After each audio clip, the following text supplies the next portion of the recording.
We're being held down. We need to resurface. The submarine can't take it. The controls are going crazy. Wait. My name's DelinquentGhost, but you can call me Delilah or DG, and I'm a full-time horror content creator on Twitch and YouTube. And this should be the final part of the Mermaid mask. We've got work to do. Yes, we do.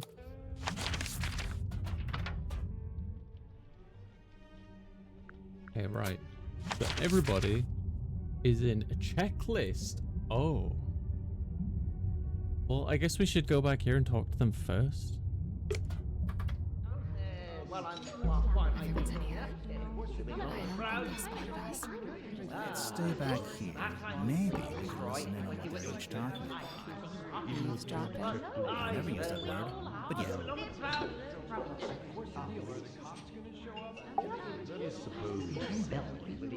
Is the iron bell really not related to the crime scene?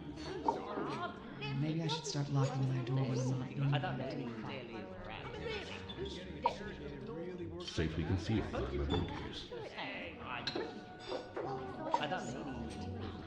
Sure, I recorded Montego opening the black box. We're talking to how it's still in the pocket of Noel's jacket.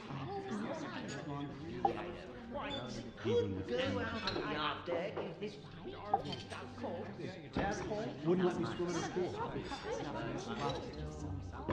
Interesting. Okay. This is like an investigation deduction game, super. So we've got 8 things to look into. Dome, tank, hex ball. Well, we already know what's behind the shelf.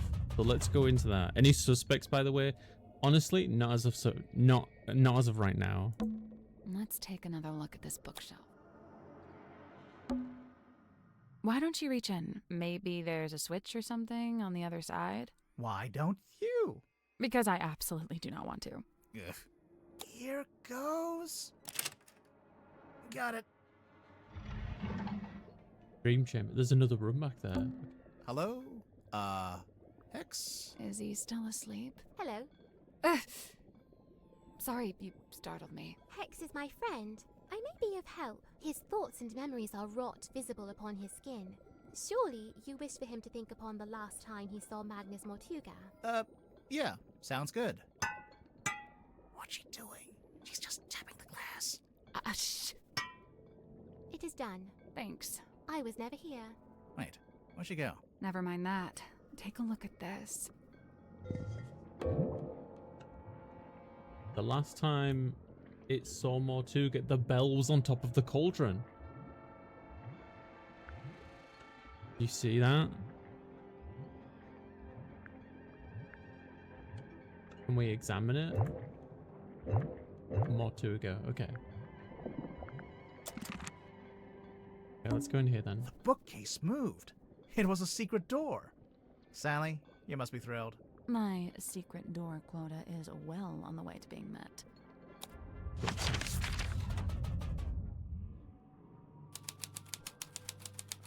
Look. Cabinet of Curiosity. What's that? 2 letters.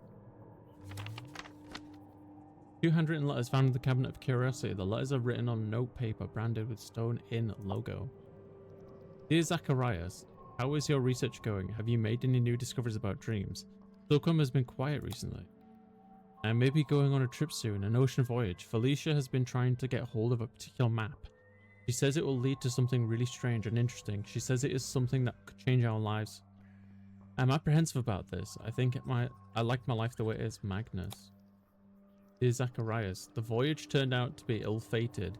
Since returning, I have been quite ill. I'm recovering, but I'm now afflicted with a peculiar recurring dream. I've drawn a picture. Felicia sold the ship and left town. I believe she took the opportunity to do these things whilst I was bedbound, but I could not argue with her. I cannot fault her for this strategy, for I would have demanded answers from her had I been able to.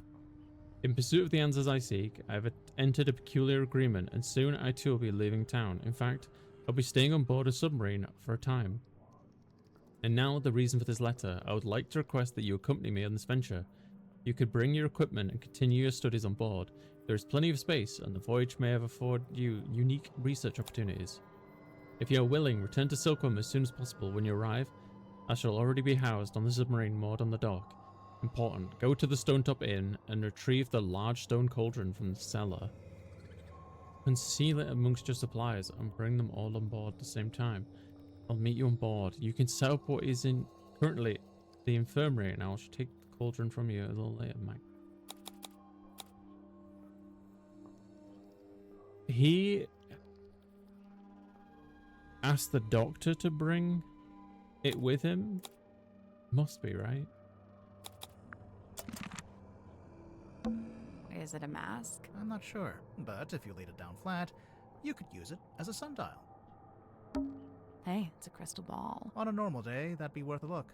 But I think we've already hit our crystal ball capacity. Hey, Aki. We're making progress. This looks like one of those metal masks they used to make prisoners wear. When did they do that? You know, the olden times. Right. Let me just boost the game volume a bit, guys. Be safe.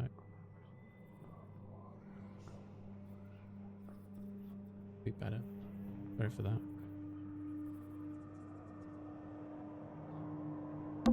I don't know what this is, but I can't seem to look away. Sally. Hmm? You are getting hypnotized. Really? Cool. Cool. So, it's a unicorn skull? Slow down. Could just be a narwhal. A narwhal's horn is on the end of its nose. Oh, yeah. Unicorn it is. Oddities. Knickknacks. Doodads. Assorted anomalous artifacts. Nice. Oddities. Knickknacks. Doodads. Assorted. What about these skulls? There's a bunch of little skulls. Oh, puzzle. Note the positions of the set labels.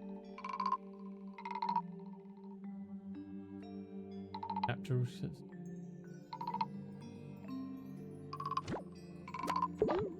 So, spot the positions of the set labels and the skulls. Tap to rotate the skulls. So I need to get 3 that have this. Oh, I see. But there's like how many that shake? 2, 3. And was there one more? No, is there only 3 that shake? It looks like it. So let's just do this for now. There's definitely only 3 that do that. And there's 3 that have horn. Moon symbol. I only see 2.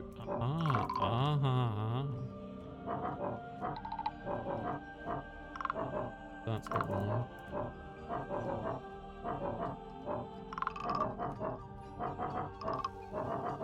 Okay, so not that. But there's a pointy nose. Oh, I see. So pointy nose. 1, 2, 3, 4. So pointy nose here. 1's go there. 1, 2, 3 with jaws. That makes 1, 2.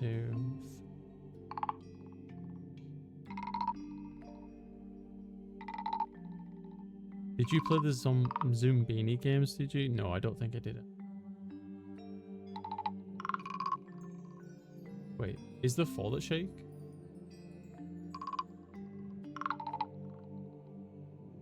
But there's 4 with eyes, so...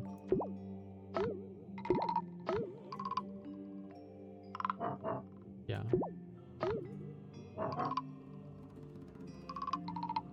He's concerningly funny. So these are correct. That's correct. Jaws. That's correct. That's correct.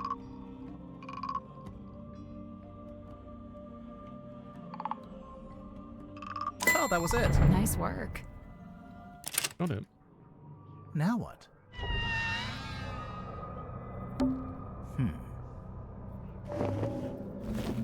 The Mermaid's Tongue. A strange leather mask known as the Mermaid's Tongue. It was found in the Cabinet of Curiosity. Is it a tool for understanding mermaid language? Okay. So that's 2 we've solved. Dome tank. Let's go back here. Another room down here. Oh, it's been I thought it was a diving airlock, but maybe it's just a ballast tank? only one way to find out. No water in it. Dome tank. Okay. There's a drain here. That must be how the room fills and empties itself with water. And don't touch that door. It goes right out into the ocean. I doubt you could open it if you wanted to. It's probably pressure locked while the room is drained of water. But if the room was full of water... Then yeah, you could use it to go outside. Rocks, complete with their own barnacles, seaweed, and starfish. I assume they're decorative, but they're real. Because there's nothing else to examine. These claw marks? Why is there an upside-down dome attached to the bottom of the submarine? I guess it's a bit like a glass-bottom boat. So it's just for looking out into the ocean? Maybe. It's a real, actual treasure chest. Let's open it. Hold on. I'm just savoring the moment. And done. Be silly. Move the flags and pirates into the correct keyholes. Have the pirates to rotate. Move the...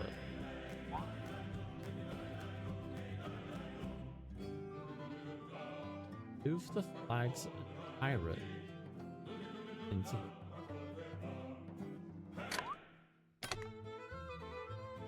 Do we know... Can't move those.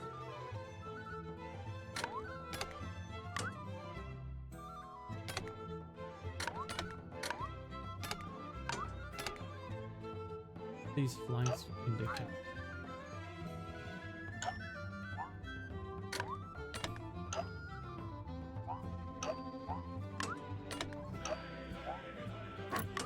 Oh, we can just like turn them. So... Oh.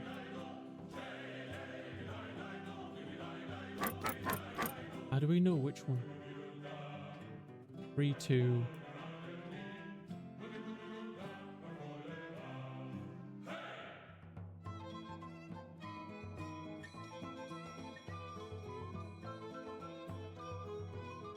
Two of them.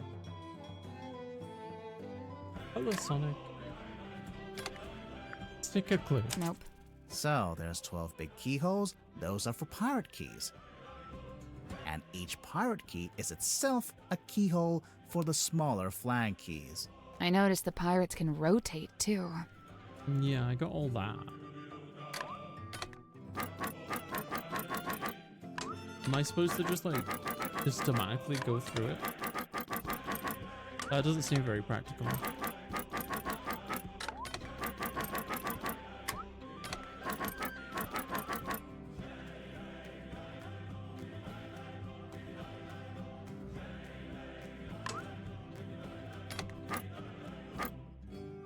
If he's looking at that.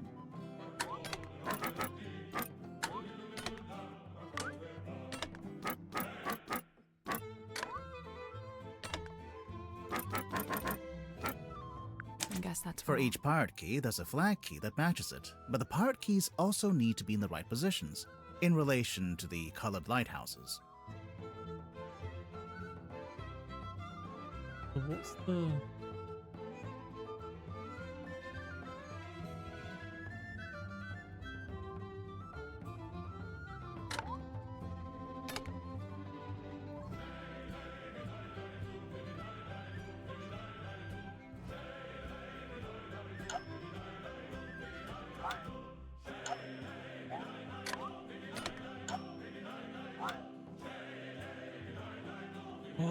Oh, this is the eye patch, right? Maybe? Is that what that is? Or is it this, do you think?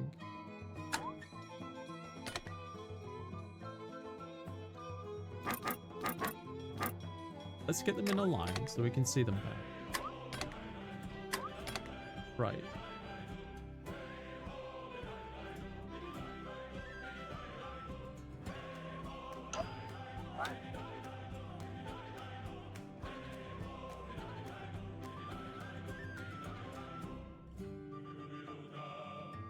2, 1, 3, and then 0. Not their rank, is it? Nothing. I think the flags represent views, as seen by the pirates. Mm-hmm. Specifically, when a certain pirate is looking at a certain lighthouse. So it's like, oh, it's more of like a.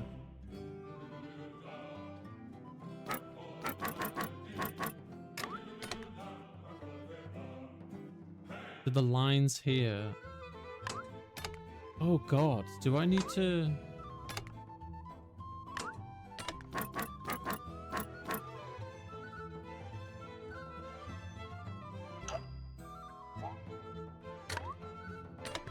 Like, oh, do I need to do something like this?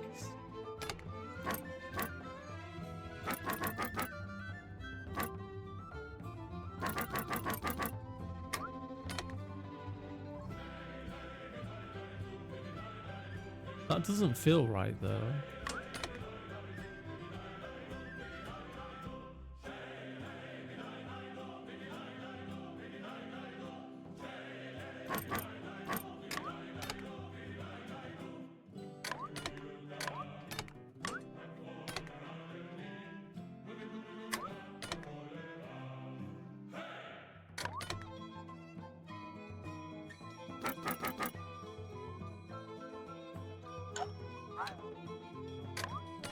I don't feel like the pirates change.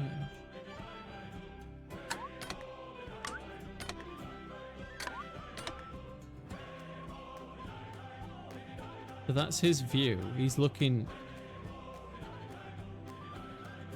Oh, get it. Okay. So that black part is his hat, I think. His vision is totally fine.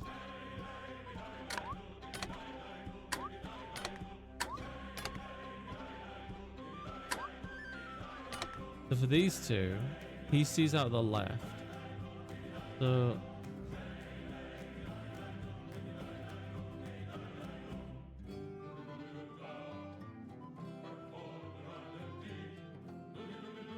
can't tell if these are right or not, because that looks right, but that doesn't to me.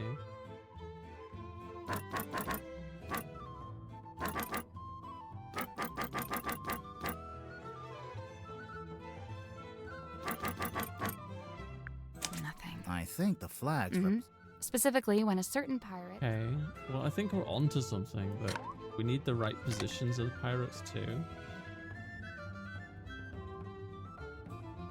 But I don't know what that would be.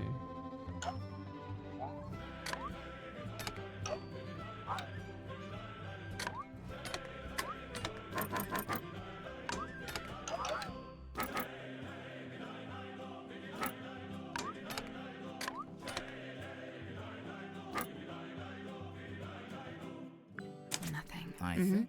Specifically. I was onto something then.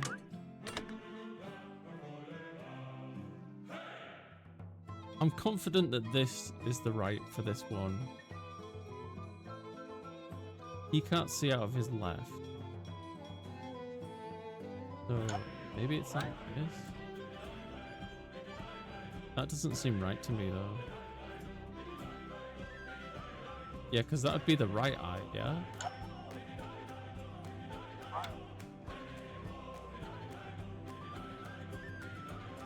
No, because that's like a telescope, isn't it? Like, okay. Nothing. Okay, I think I've got the flags correct. But wait, how do they go now?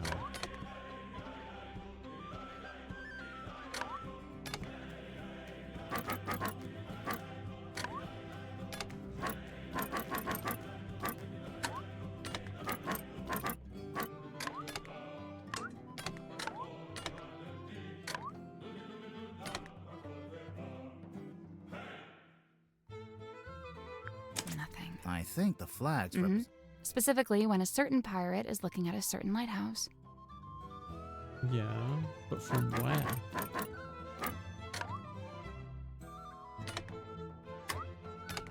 Got it. How? How did I do that? Nice work. I don't understand that puzzle. What's inside? Ouch. Ouch. What happened? I cut my finger. There's something sharp in there. Ocean treasure. Pile of assorted ocean-themed treasure that was locked in the chest in the dome tank. I guess it was the coral that's sharp. It's weird. It's like a crystal. What's wrong with you? It's actually treasure. Coins, pearls, gems. Standard treasure. You were hoping for something else? I assumed to be something weird. Something confusing. Something to turn the case on its head. You know? Think it's an obvi. It's the ladder. It wasn't easy. I guess it'd be easier if it was full of water. You know, you could just swim to the top. I'll stick with the ladder. Okay, so the airlock grotto, captain's jacket. Do that.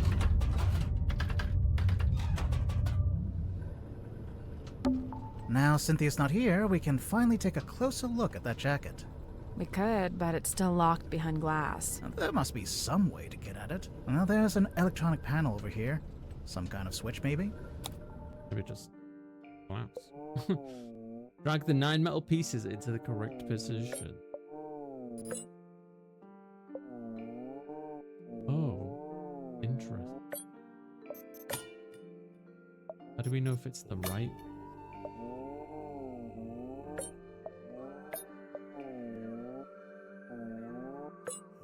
Gotta be 3 pink, 1 red. I mean, would it be like red at the top, maybe?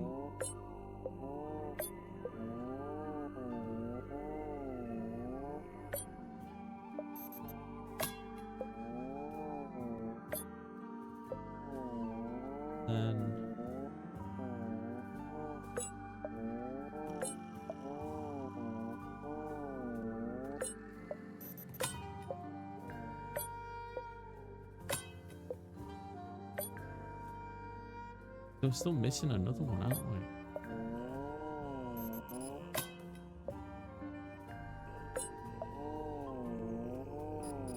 Oh no, we're not. I just can't count because I'm a buffoon.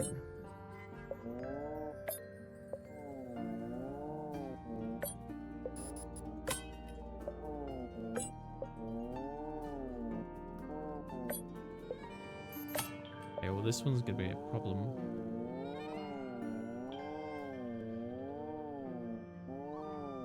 If I do this, purple wants to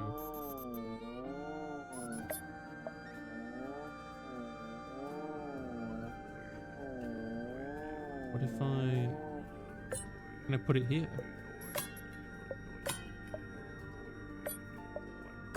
Can I do that? Oh, that was it. Oh, okay, I can do that. Nice work. Thank you for 120 stream streak, JJ. That is insane. I've been dying to check in the pockets of this thing. Oh, hey, there's something bulky in here. Ooh, it's a radio. It's just like that one we found in the captain's cabin. Well, almost. Where have we seen this path before? Second radio was found in the pocket of the captain's jacket. Oh, is this her mum and this is her? That's where we've seen that. You know, maybe we should go back to the mess hall. I thought we were avoiding it. Everyone's in there right now. Yeah, well, that's exactly why it might be useful. Because we could use the radio, get more information. Anyway, you know, it's quite rare. Well,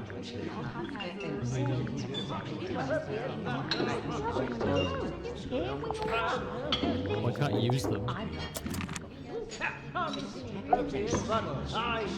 Oh, I recorded more really not related to the case. We all are. But how it's still in the pocket of Mom's jacket. Maybe I should start locking my door when I'm not near it. Safely concealed in the location. Tadpole wouldn't let me swim in her pool. Well, yeah, honestly, What's new? I don't know what's new about that. Okay. The black box. So...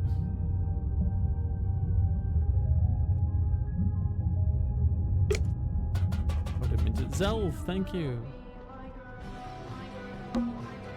You don't want to take another look in here? I do, but let's finish the check. Zelf, thank you. How you doing, Zelf? Oh, there you go. Hey, don't get used to it. How's it going, Sig? I guess now we can get outside. Yes, we can go here now. Have to go. No worries, Super. You have a good night, okay? Thank you so much. Thank you. Holy... Grimoire, there's a giant wooden woman tied to the back of the submarine. I was wondering if they kept this. I half expected to find it inside the submarine somewhere, but it's too big to fit in the storeroom, I guess. It's the figurehead. An old wooden figurehead from a sailing ship is tied to the back of the after deck. Isn't it the stonemason thing big?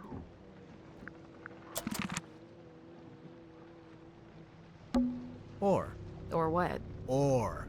It's the other or. From the rowing boat on the foredeck. What's it doing over here? Tadpole told us she threw it over here. And it got stuck in the wall. And hasn't moved since. Seems like it. It's the mast. It's been snapped in half, and it's leaning to one side. A bad storm, maybe? Are those... They can't be. Wouldn't they get washed away? It almost looks like they're burned into the wood. They're permanent. What? What's this? I don't know what it's called, but I think that's where you attach the wheel. The ship's wheel? Yeah. Yeah. It's the aft deck. It doesn't look anything like the foredeck. Of course not. This is a different ship. It's the aft deck. It doesn't... Of course not. Is there anything else to... I don't think there is. It's the aft deck. doesn't... Of course not.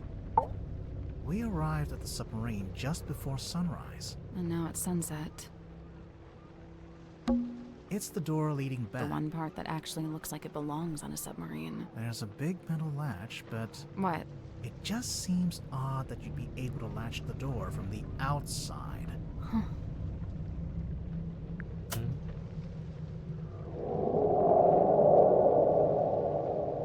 Hello? What? Hmm? You just said something. No, I didn't. But... Never mind. Sea monster, innit?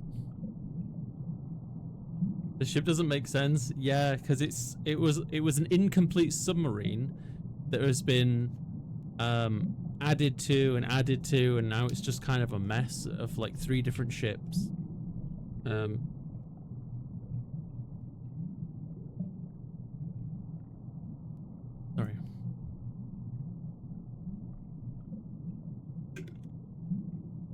Right. The Iron Bell. That's not the one I want.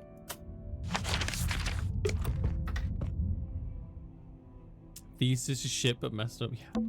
Maybe it's time we took another look at this Iron Bell. So, we've been calling it a bell this whole time. It used to be a bell. It's not a bell at all. It's not a bell at all. It's a mechanism that connects to another clue. It connects to this.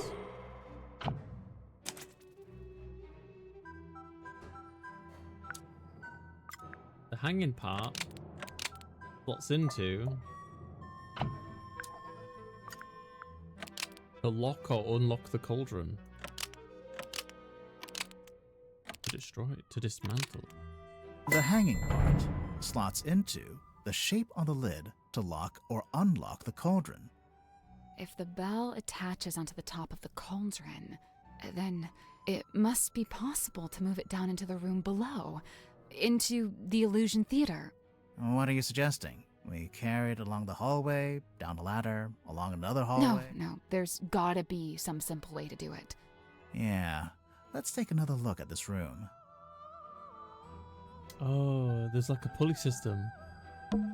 A series of ropes. They're for hanging the bell from the ceiling. Yeah, they're for a bit more than that, I think.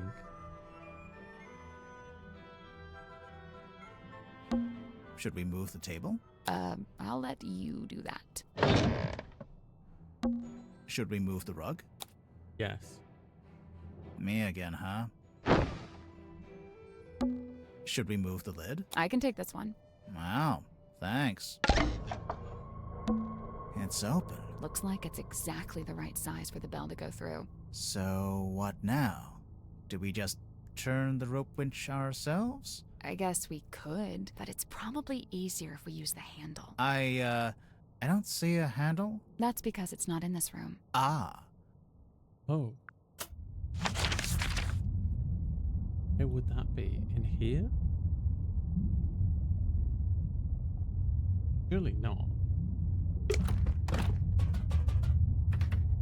Surely it would be in here.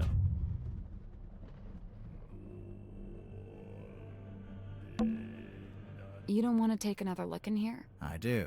But let's finish the check. Okay. You don't want to I take... do. Okay. But let's...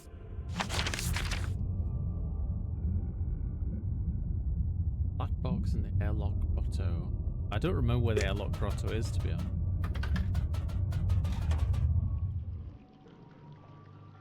This is the bilge. I don't think I'll find anything in the bilge. Yeah, this I room's... kind of like it. I knew you always like the worst. Thank you for doing the vibe first thing. Thank you.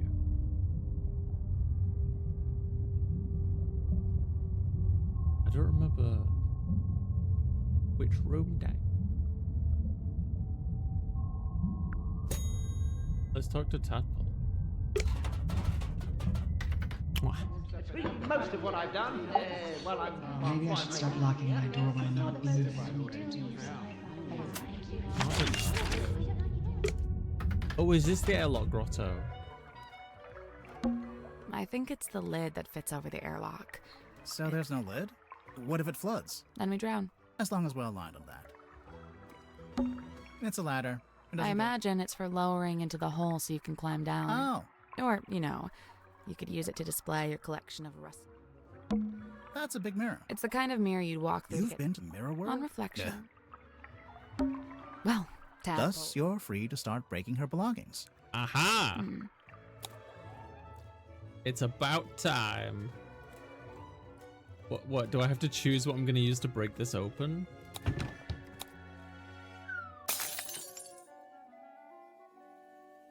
Now we can finally take a proper look at this. Let's read it. Curse in the Cauldron. A small room within the bowels of the ship, his lifeless body lies in the shadow of an ancient stone cauldron. The cauldron's heavy iron lid was never been unlocked, never been opened. For all his strength, he ultimately proved powerless against the lure of the unknown. On this morning, the cauldron has been unlocked. On this morning, it is wide open. And that's the scene of the crime. It is understood that Party A commissioned a Mr. Donovan Drummond to construct the Mortuga submarine. By combining parts from two other vessels, Party A claimed to have paid for this transaction alone, and thus was the legal owner of the Mortuga submarine, despite its name. However, one Cynthia Seafoam has now provided evidence of how exactly Mr. Drummond was paid. It transpires that Mr. Drummond was paid with the deeds to the Stonetop Inn, which belonged solely to Party B at the time of the transaction. Okay. Well, that looked familiar. It's a secret third page of the command contract. Secret second page, technically. Yeah.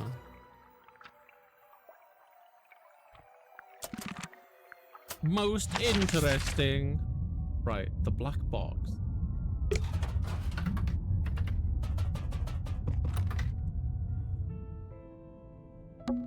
There must be a way to get this open. We'll just have to hope we stumble across the answers somewhere else. I wonder if there was something we missed in Mariana's room. You know, the cargo hold? Yeah, let's go to the cargo hold. All the way from one side of the ship to the next. It's a pizza oven. No. Right. No, that's not what I want. Put a pizza in. It's Mariana's tent, and she's not here to stop us looking inside. So, is there anything in there? Yep, a mushroom puzzle box. A what? Oh, hello. Rotate the sun around the board. Select the correct number combination.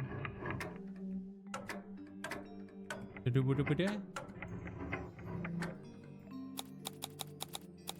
correct... Rotate the sun around the board. But what... I don't know if I know what the correct... Evergleam? What are these mushrooms?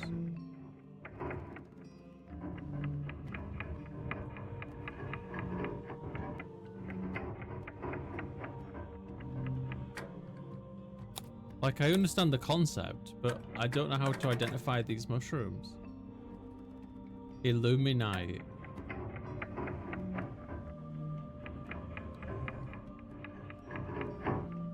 Oh, and they act differently as well. Look, that one.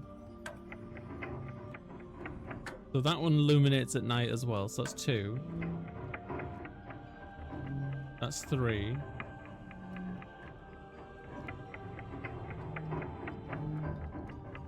So I think there's 3 of this. Never gleam. Oh wait, no, there's another one there, so that's 4.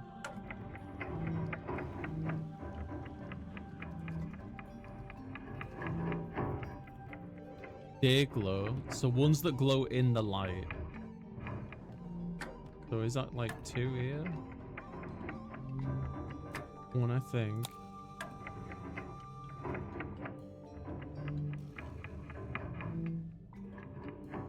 My brain. It's not that hard. I still don't understand the pirate puzzle though. Hey V, have a good night. Good luck puzzling. Thank you, V. You should try this game for yourself, V, if you get a chance. It's really, really good.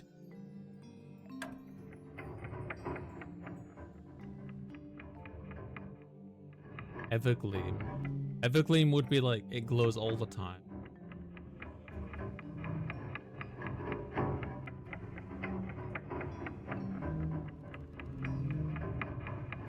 Is that 2? I think. And then never gleam. The ones that never glow. 1, 2.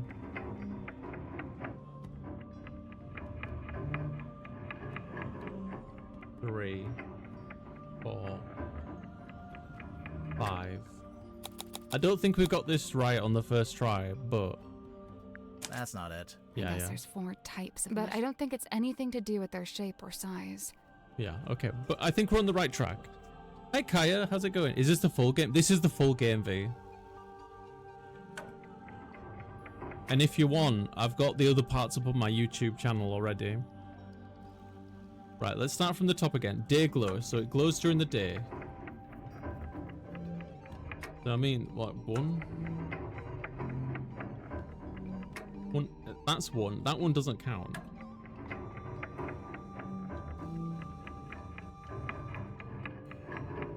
2.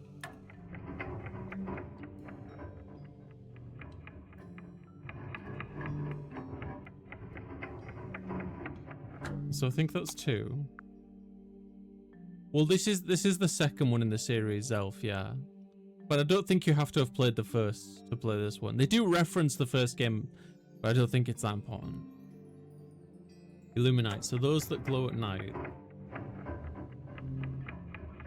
1, 2, 3, 5. Never gleam. Mwah. You bit me. And those that never glow. So 1, 2, 3, 4, 6. Think. Hey, Nix. I guess that's wrong. Some of the Oh, I'm getting mushrooms there. glow in the light. Some glow all the time, and some never glow at all. Got one eye open. You're okay. How you doing today, Nix? You sleep well? What's the first game style? Tangle Tower. Right. See? Never. So 1 here. 2 there. 3.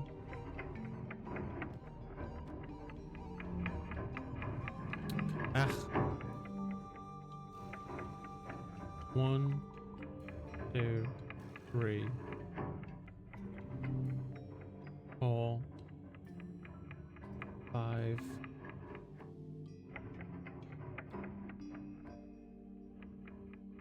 So I think there's 5 of this one. Nothing. Pick a mushroom. Right.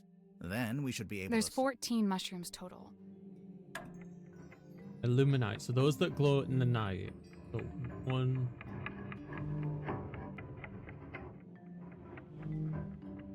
2, 3, 4. Nothing. Pick a mushroom. Right. There's 14 mushrooms total. Detective Grimar is the first one, Tango Tower. Oh, really? So Sally's not in the first one. So Evergleam. So ones that glow all the time. 1.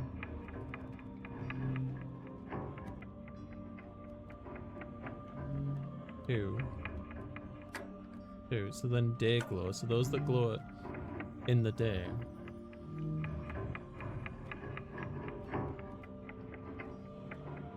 2.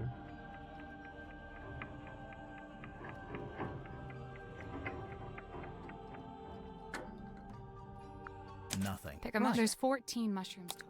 Nothing. Pick a mushroom. There's 14 mushrooms total. Oh, that was it. I just miscounted the last bit. Nice work. It opened. What's in there? It's a little plastic thing. Oh, wait, I know what this is. It's a tape from Mariana's dictaphone. Come on, give it. Hey, listen. Stargazing. Oh, sorry. This tape. Hello, who's this? My name is Magnus Mortuga. Oh, yeah? Just happen to have my number, do you? Listen, buddy. I'm not lying to you. You and I share a mutual acquaintance, and she has informed me of your skill set. I wish to hire you, and I believe I have something I can offer in payment. I'm listening. What are you after? I'm in need of information. Information about a woman named Felicia Stonetop.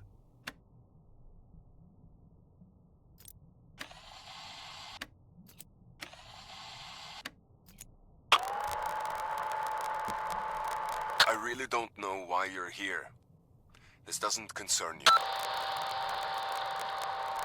Even if it does, it is wholly unrelated to our unfortunate voyage.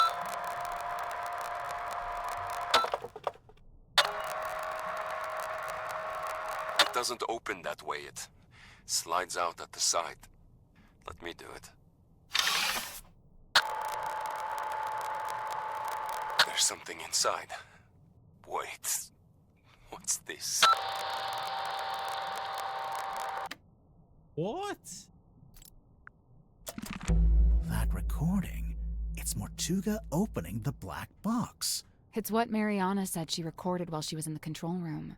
And just like she said, Mortuga's having a one-sided conversation. I think it's missing half the audio. If only we could hear the whole thing. Even as it is, I'd say this is a pretty important discovery. Oh? We finally know how to open the black box. Do we? Yep. It's no wonder we could... Sounds like Lestat.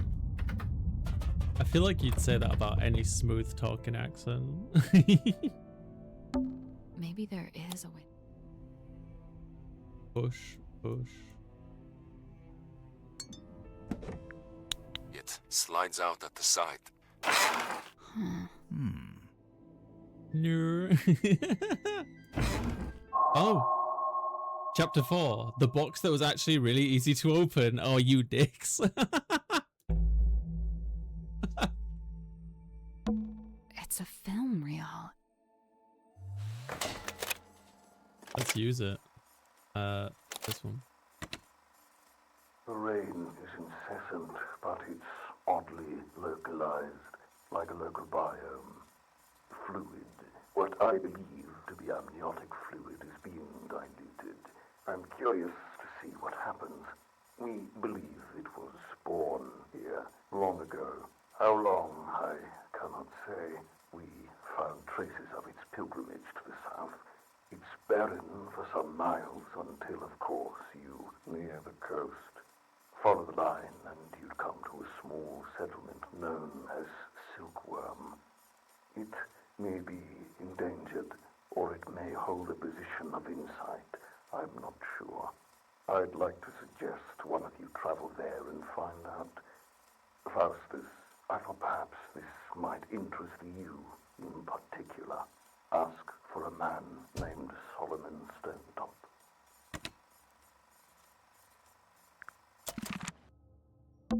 It's a scroll. We've got the other half of this. I know you wanted the coordinates. Look, this is the boy is on the top half of this, and this is the cauldron and the bell. I know you wanted the coordinates, but I don't know them, so this is all you get. If you don't know how to make use of it, that's your problem, not mine. We put it all back where we found it, with the exception of the key, which, as you're well aware, has been safely around my neck ever since. Remember, it destroyed my father within a few short years. He was a man of sturdy constitution, too. Or he had been, before we found it, before she spoke to us. A wise man would simply put the entire thing out of his mind. Yeah, I know. Should we put it back together? All in good time. It's an envelope. Black-edged mourning envelope found in the black box. It's been ripped open at the side and it's currently empty, so somebody knows what's inside. Governor Faustus Fellow and Selena Stonetop, Governor's Manor, Fellow Estate, Ponder Hill, Silcomon-Sea. Is that all there is? It's empty. Those black edges. Yeah, it's a mourning envelope. It's used to send news of someone's death. Is that everything? Nearly. There's one more room we need to revisit.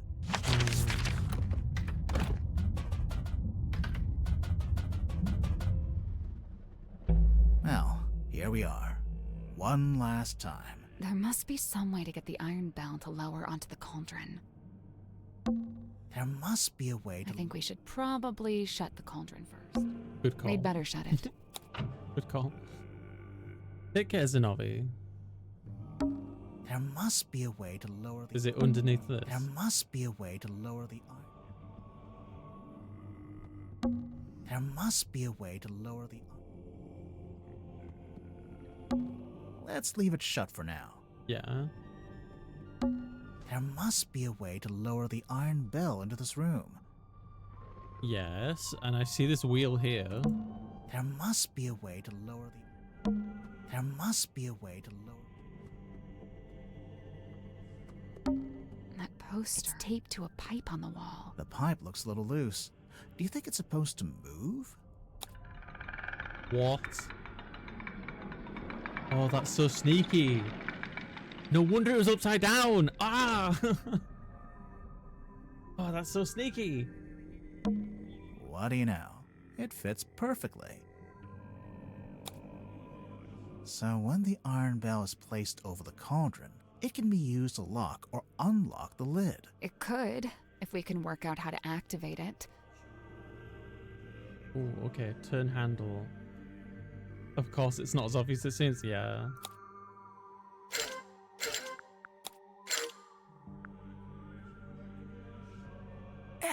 I can't quite reach both handles at the same time.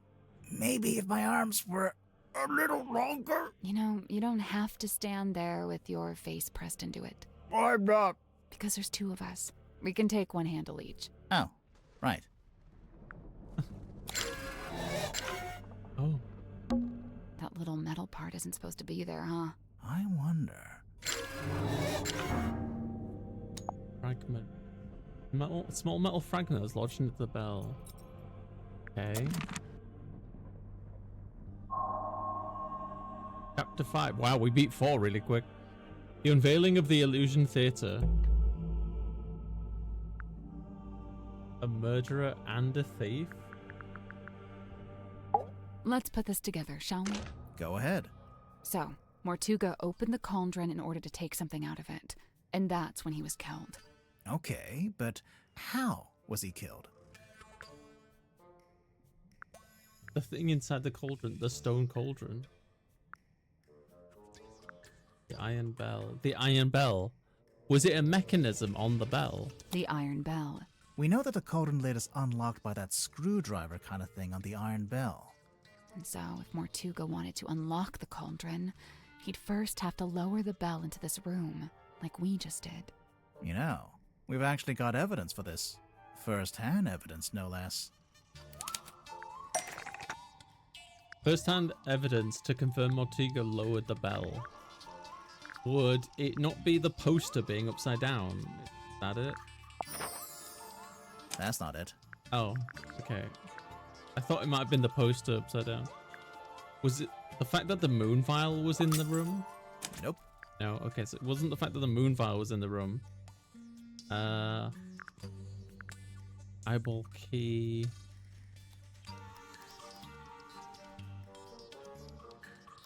Underwater photo. Life-size doll.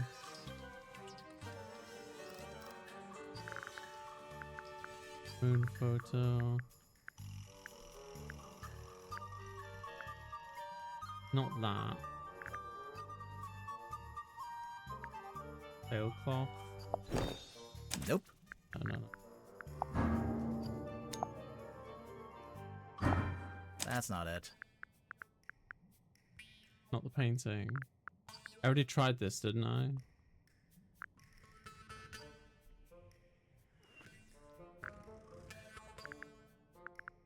Oh, diamond lights. Not the film projector. It might be the doll. That's not right. Nope. Not that. Finished of that. Maybe it is the pipe. Ah, that's not it. Something or someone showed us a vision of Mortuga and then, but oh. Was it Expo? There it is. Hex had a memory of seeing Mortuga through the window of the Illusion Theater.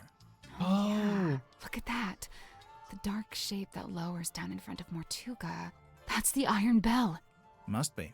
But then to actually unlock the cauldron, you have to turn the handles on both sides of the bell. Yeah, well, we just did that too. It was easy. I mean, sure, if you've got two people taking one handle each, but how did Mortuga do it? He had help from someone else. He used a special tool. He had help from someone else. Kidding, obviously. No, then okay. to actually unlock the cauldron. Yeah, well, we I mean, just... Sure, if you've got two. But how did Mortuga do it? Just did it by himself? He used a special tool. You sure about that? No. But No, he just did it by himself. Unlock the Yeah, well, we just... Oh, okay. Sure, but how did Mortuga do Hey, it? Cash. He did it by himself. You think? I'm pretty sure, yeah. There's even a record of him trying to do this once before. Is there? What kind of record? Felicia Stonetop's diary. From their time on the Dearest Selena. Magnus put his arms around it to turn the things. He can just about reach, but I told him not to do it like that. Might not be safe, since we don't know exactly what'll happen. So I said we could do it together, one each. So Mortuga could do it by himself, but only just. Right, only just. In order to reach both sides, he had to place his body directly up against the bell, just like you were trying to do before I told you not to. And that's what got him killed? What was it about the iron bell that killed Mortuga? Thing wedged in the side?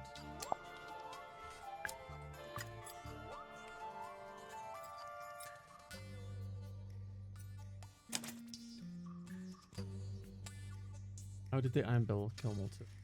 Metal thing. Glued, was designed to fit into. Was wedged into.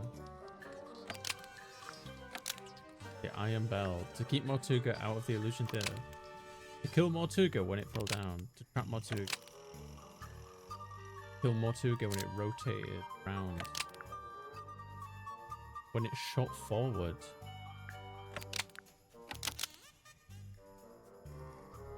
A metal thing wedged into the iron bell to kill Mortuga when it rotated around. The metal thing was wedged into the iron bell to kill Mortuga when it rotated around. Mortuga was cut straight across the neck when the upper section of the bell swung around. We saw how fast it goes, and it's really heavy. It must have a whole load of force behind it. The little metal thing, it's not actually part of the iron bell. Someone must have put it there. Right, the culprit, presumably, knowing it would kill Mortuga if and when he tried to unlock the cauldron. Only it's, kinda small. Even if you did press up against the bell, I'm not sure it's long enough or sharp enough to cut you. It didn't actually kill Mortuga. It's sharper than it looks. It was longer, but it's been broken in half. It could have been longer and then broken in half and then like embedded into his neck. It was longer, but it's been broken in half. The part sticking out of the bell isn't the complete murder weapon. It's a fragment left behind when it was broken, presumably when the culprit took it back out. A fragment of what? A knife? It looks kind of like part of scissors, doesn't it? You know, like a handle on scissors. Something taken out of the black box. Something that belonged to the culprit. Something that belonged to Mortuga. Fragment of what? Something that belonged... Yeah. Something that belonged to the culprit. Really? The part sticking out. It's a fragment. A fragment of what? A knife? Something that belonged to Mortuga. The part sticking. It's a fragment. A fragment of what? A knife? Taken out of the black box. Hi. Something taken out of the black box. It was something taken out of the black box.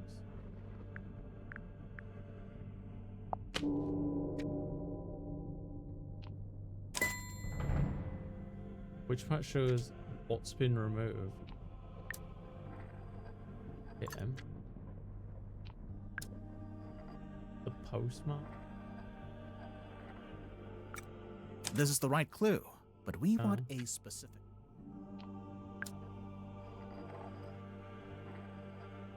The address.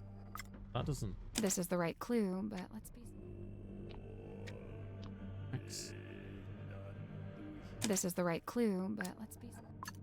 This is the right clue, but we want to... What am I missing? Oh, look, it's there. I was right. It is. The envelope's empty now, but there's an imprint of what was in there when Mortuga first opened the box. It's pretty clear. You can see exactly what shape it is. Okay, but what is it? And why was it in that envelope? Pair of scissors. A pair of scissors. Yeah, let's The envelope's empty now. It's pretty clear. Okay, but what is it? And why was it in that envelope? A knife. Yeah, it's pretty okay, So it's a but what necklace? is it? Does And that why look was like it in a that necklace? envelope? A necklace. Picture of someone wearing the necklace. Oh, it's this.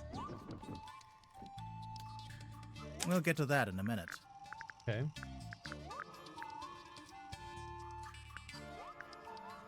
So, is it this?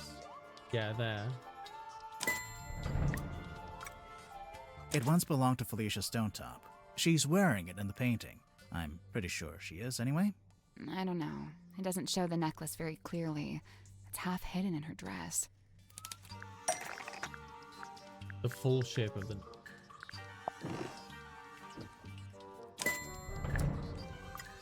Here it is, as worn by Selena Stonetop, Felicia's mother, who presumably passed it down to her daughter. I'm assuming that's why it was eventually sent back to Silkworm, back to its original owner after Felicia died. So, the mourning envelope was sent to Fellow Manor, and then Selena, or Governor Fellow, or whoever, they put it in the black box. And then eventually Mariana comes along, finds the box, brings it onto the submarine, and hands it to Magnus Mortuga. Who then opens it while he's in the captain's cabin with the culprit. Evidence on Mortuga opening the black box while he was in the captain's. Well, that would be this thing. Yeah. Which part?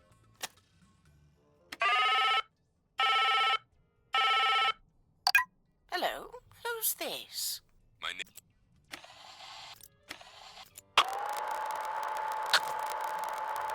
I really don't know why you're here.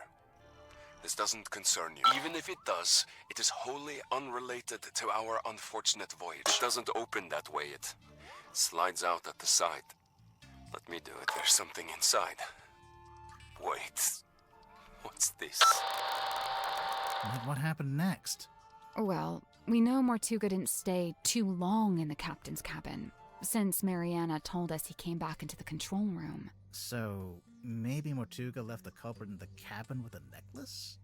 And that's when they could have wedged it into the side of the iron bell, so that if Mortuga attempted to unlock the cauldron by himself... It would be the last thing he ever did. Why? There's something I don't understand. What? Mortuga opened the cauldron in order to take something out, and that's when he was killed.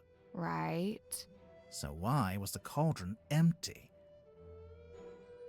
Why was the cauldron empty when we found it? Mortuga emptied the cauldron before he was killed. The cauldron was always empty. The culprit stole the contents. Maybe it was always empty. The cauldron was always empty. You sure No, about Mortuga not opened... right. So why was the cauldron empty? The culprit stole the contents of the cauldron. That's the only way to explain it. But how did they get to it? How did they get to the cauldron? You mean because the room was locked? Well, not technically locked, but Mortuga turned the wheel to shut the bulkhead door from the inside, and he shut it tight, probably as tight as he could, and by all accounts he was pretty strong. Mortuga tightly shut the bulkhead. The culprit didn't need to use the bulkhead door. Ooh. Because they were hiding in the little bookshelf thing. The culprit didn't need to use that door. Culprit didn't use the Illusion Theatre bulkhead door. How did they access the crime scene? You can access the Illusion Theatre via the bilge, but I think you can also just be hiding in the room in the Illusion Theatre. That's not it. That's not it. Okay, my mistake. They must have entered from above. Oh, then it's the captain's. I just can't read. They came in via the captain's cabin. You know, through the hole in the floor. Surely Mortuga would have made sure nobody could get into the captain's cabin. How? How did Mortuga stop people from going into the captain's cabin?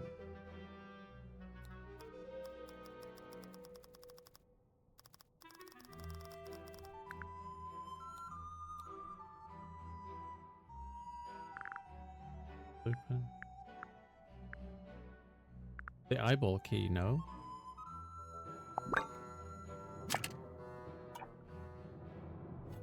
He had a key, he would have locked it. You think?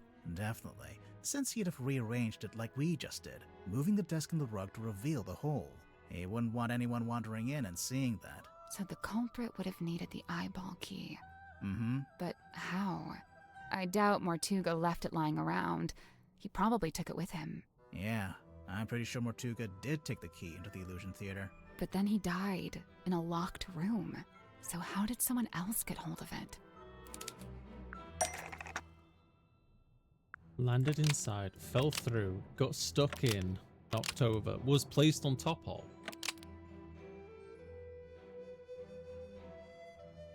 How did the culprit get hold of the eyeball? Mortuga's blood went down the vent. The eyeball key fell through the vent under the cauldron and landed in the bilge. The eyeball key fell through the vent under the cauldron and landed in the bilge. It fell into the bilge. Remember how it smelled kind of weird? That's the bilge water smell. So the eyeball key just happened to roll across the floor and into the vent? No, it didn't happen by accident. The culprit used the air to blow the key. The culprit tilted the submarine? Yeah. The culprit tilted the submarine. Has that happened early on? Hi Rose, how you doing? How did the culprit tilt the submarine? Ship's wheel? Presumably. The valve wheel is this one, is it not? Making the submarine surface tilts the front end up and the back end down. They moved the whole submarine just for that? Yep. Did we, have any evidence for that? Aside from most of the suspects mentioning it in their statements. Oh yeah. Anything else? Evidence that the submarine was surfaced shortly after the murder. The phenomena observed at the crime scene. A clue found in the control room. A clue found in the crime scene. A phenomena. A clue. Would it not be like the... was surfaced shortly after murder? That would be the blood going down into the vent, no? A clue found at the crime scene.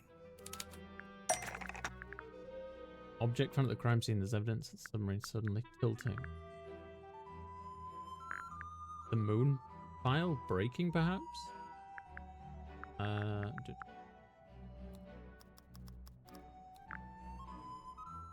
Specifically in the crime scene.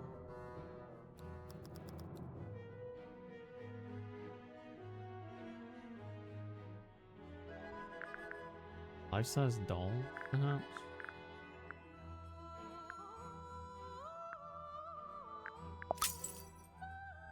The moon vial. How is that evidence of the submarine tilting? It makes sense if you know where it came from. Oh yeah. We found a part of it that got left behind. Where did the moon vial come from? We found a part of it that got left behind. It was... this, wasn't it? The glass dropper. So the moon vial rolled right off Mortuga's desk and through the hole in the floor. Anything else? Oh, we have to do each of them. Ooh. Phenomenon observed at... A phenomenon observed at the crime scene.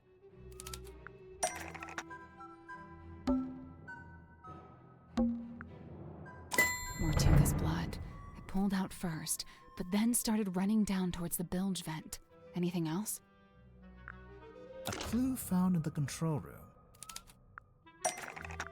Who found the control room? That's evidence of the submarine suddenly surfacing.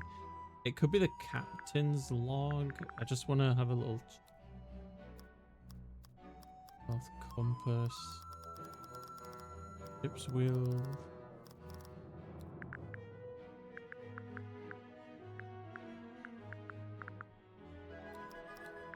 Ocean map. No. Okay, I guess gotta be this then. Open. Found dead. Details on a crew's tumultuous captaincy from assumes command. Which part is evidence the submarine suddenly surfaced? A log card from the day of the murder. It shows the depth of the submarine. It starts at 0. That's when it surfaced. Presumably that's when Mariana came on board. It steadily goes down, but then later it suddenly goes back up again. Once the culprit had the key, they could let themselves into the captain's cabin, which, as we know, gave them access to the crime scene from above. They climbed down the rope, through the hole, and into this room, where they were free to take the content of the cauldron for themselves. Although, to get out, they'd need to climb back up the bell rope, meaning they'd have to leave the illusion theater with the iron bell still lowered onto the cauldron. Right, well, I figured they just turned the rope winch manually. I'm sure you could, even if it's not how you're supposed to do it. And after that, all they had to do was cover the hole back up with a rug in the desk. And lock the captain's cabin on their way out. It's about time we went to speak with everyone else. Mess hall? Let's go. Oh. Thank you, Rose. Where did everyone go? Wait, do you hear that? I I can hear them arguing. I think they're above us. In the parlor? What's going on? I'll see how it plays out for now. But then I'll step in. I can't help but feel like this is the last time we'll Look, be single. I know this isn't ideal, but this is just how it needs to be until we can... Cynthia, you have visitors? Hi. Hey. We're back. What's going on? Cynthia's decided to lock us in. I've just locked the foredeck access, just for the time being. How come? She may have gone mad. We're still assessing. She's worried the culprit will attempt to escape as soon as they're named. Oh, we're naming the culprit? Lovely. Been looking forward to this. We're still doing that? I thought Cynthia fired the detective dudes. She didn't fire us. On the contrary, we've been pretty busy. Oh? Doing what? What else? Solving the mystery. I'm excited. Chapter 6. The Murder of Magnus Mortuga.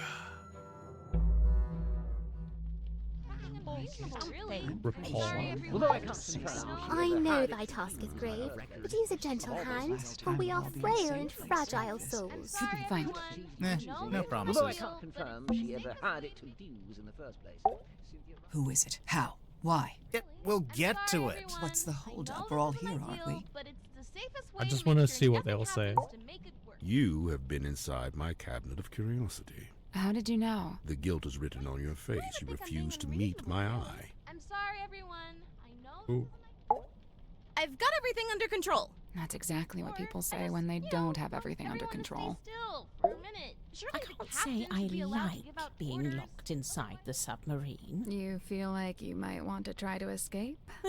No more than usual. You couldn't escape even if the foredeck hatch was open. We're floating in the middle of the ocean. Ah, but what if I've chartered a rescue helicopter? Have you? No, but what if? I'm sorry, everyone. He's cheeky. I know this is You say you've solved the mystery? Yep, all wrapped up with a bow. Impressive. What now? Dramatically point at the culprit. Ha it's you, etc. That's not normally our standard protocol, no? Maybe it should be. Sounds fun. I'm being unreasonable, really. I'm sorry, You know, everyone. we really do have the perfect setting for this. In terms of literary tradition, I mean. The parlor? It's textbook. Really? Not any more than you were before. Oh man, I thought you guys were like gone. It's only been an hour. I'm not sure Dirk's developed object permanence yet. Hey, I don't know what that means, but I'm gonna assume you're being rude. So who do you think it is, chat, and why? Sorry, everyone. I know. So what are we looking at? Do you have the murder weapon? No. Kinda? Right, kinda. Cynthia, maybe you should have fired them. No, look, listen to me. Mortuga was killed by the mechanism of the iron bell. It lowers into the cauldron and they fit together.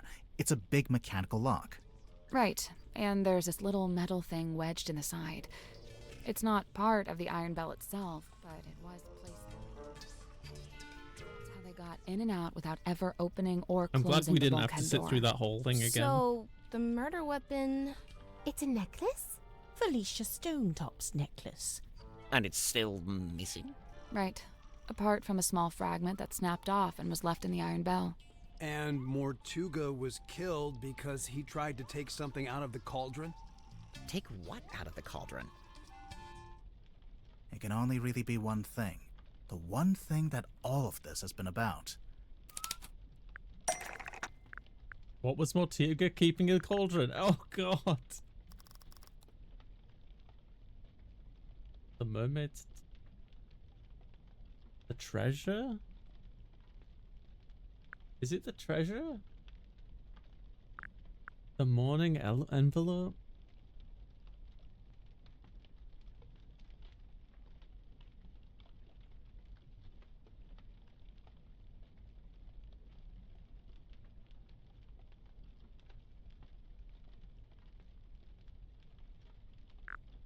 It's got to be the treasure, right?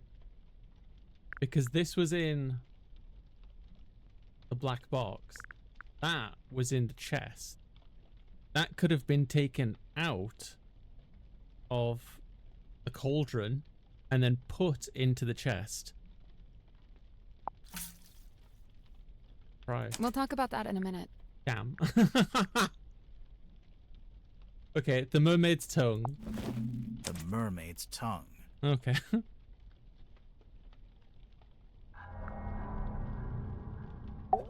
The mermaid's what?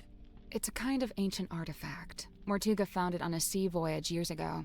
Right. The same voyage captured on this film reel and depicted in this bottle. Captain Felicia Stonetop and her helmsman, Magnus Mortuga. They went off into the ocean on a ship named the Dearest Selena. And came back with a mermaid's tongue. And that's what Mortuga kept in the cauldron? But it was empty. It's been empty since we discovered the murder. Quite right. If this mermaid's tongue came out of the cauldron, where's it been this whole time? Well, we found it in Dr. Zephyr's cabinet of curiosity. Did you? Fascinating. But what is it? What does it do? The information about the what mermaid's tongue does, so that would be in here.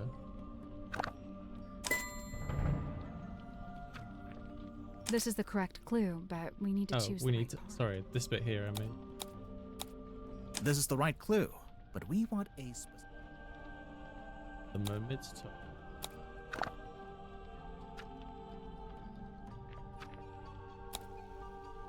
The mermaid's There we go. tongue, said to facilitate communication with she who lies beyond the veil. Requires a special key to operate. Huh. A key? What kind of key? Wait, facilitate communication? What does that actually mean? It's a translator. When worn over one's head, the mermaid's tongue allows you to commune with the mermaid. Thus the name tongue, referring not to an appendage, but to the language spoken by the mermaid. How nice. Anyone gonna tell me who the mermaid is, or...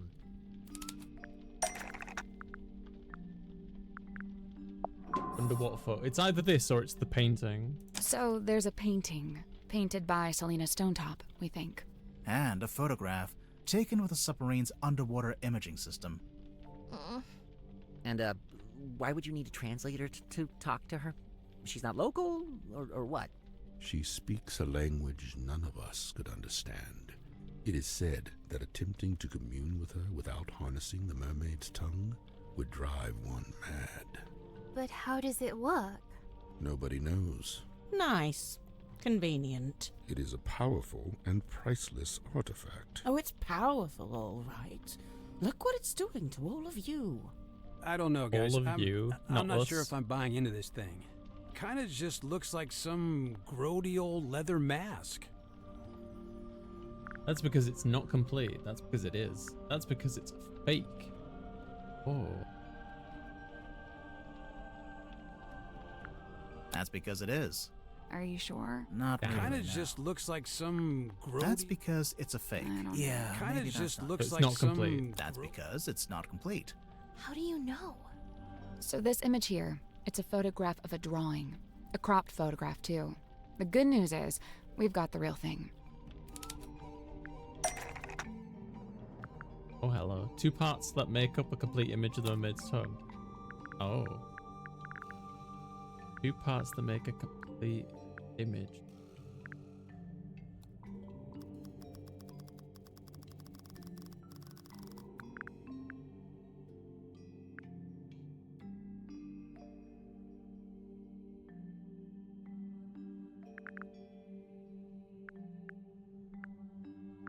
Two parts that complete image.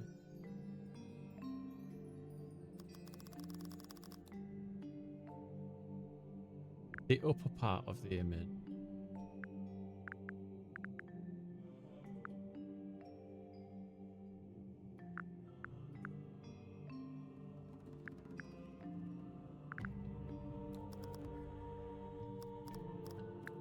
Think of what I've got that has images of the mermaid's tongue.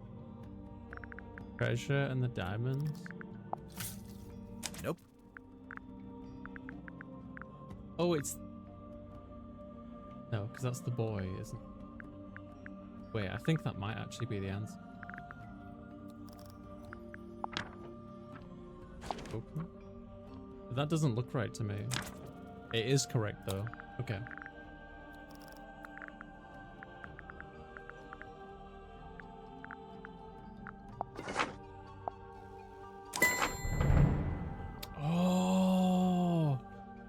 bloody...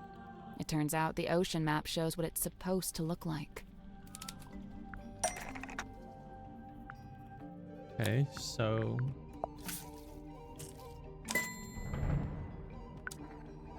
the gemstones.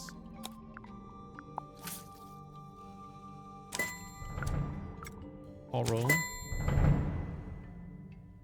Oh, sure. Just help yourself to the stuff in my personal treasure chest. I don't mind. That antenna, is that coral? It looks sharp. It is, and it's hard, like crystal. I'm pretty sure it explains the scratch marks in the cauldron. But why did Mortuga keep it locked in the cauldron? Because he wasn't able to unlock the cauldron because direct sunlight would have destroyed it. Because he wanted to keep it hidden from everyone. Because he wanted to keep it hidden from everyone. The mermaid's tongue being on board was a secret Mortuga was keeping. The cauldron was covered by the sailcloth and locked in the storeroom, and Mortuga wanted to keep it that way. It's true. When he saw my poster, he told me we had to keep the cauldron covered up. Why the cauldron, though?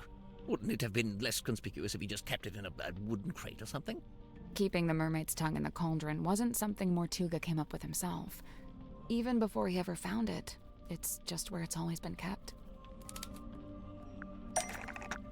Evidence to show the mermaid's tongue has historically always been kept in the cauldron.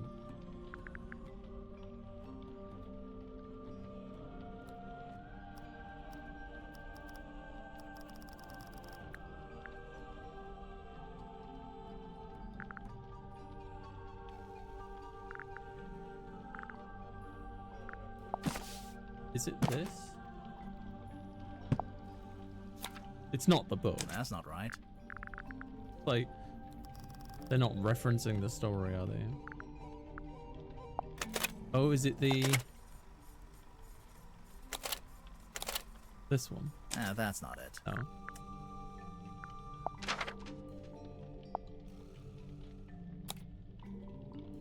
Novel... that's not...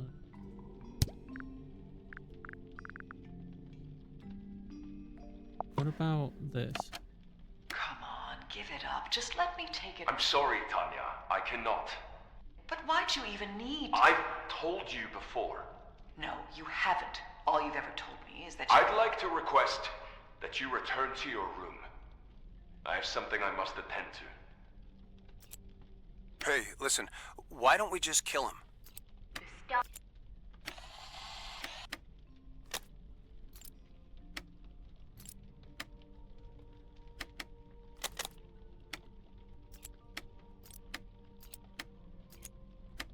Weird.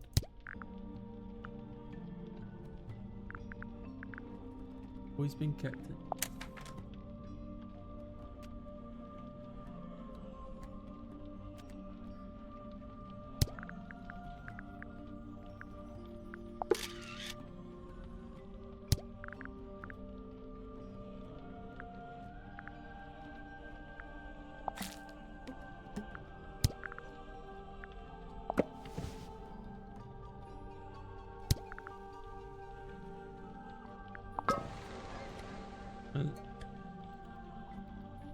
Not that, because that's not evident, really, is it?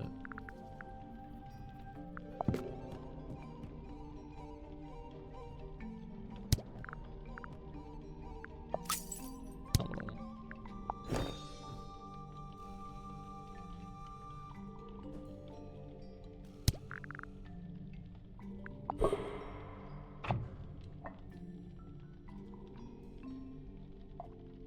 Nope.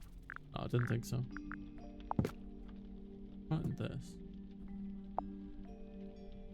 So try to decipher the actual coordinates. Charge.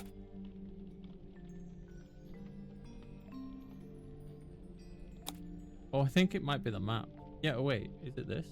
That's not it. Maybe it's just the map. Nope. Damn, I thought I was onto something. Death's letter. No. Nope. Not on that. Indeed.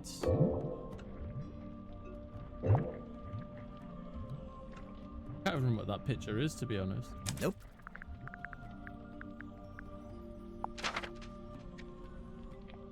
That's not it. No.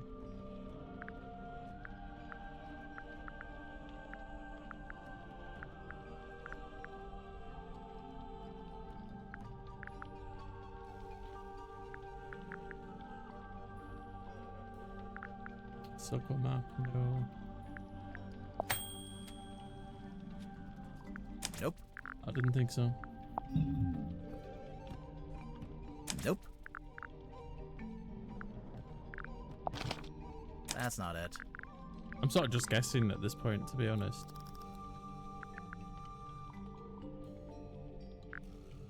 An old drawing or diagram that shows the mermaid's tongue is historically always an old drawing or diagram. Did that change, by the way, or am I just like being an idiot again?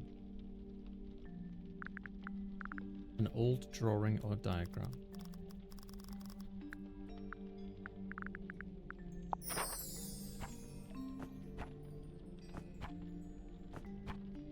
I don't see how this is relevant. That's not it. I'm gonna say drawing or oh, it's this note, right? Maybe. Well, that's not right. No. No, no. Foolish. No.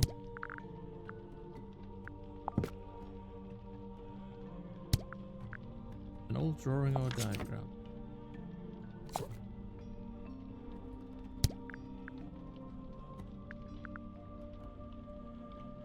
Oh no, you're fine, Cashto. Thank you. Thank you for being considerate. Old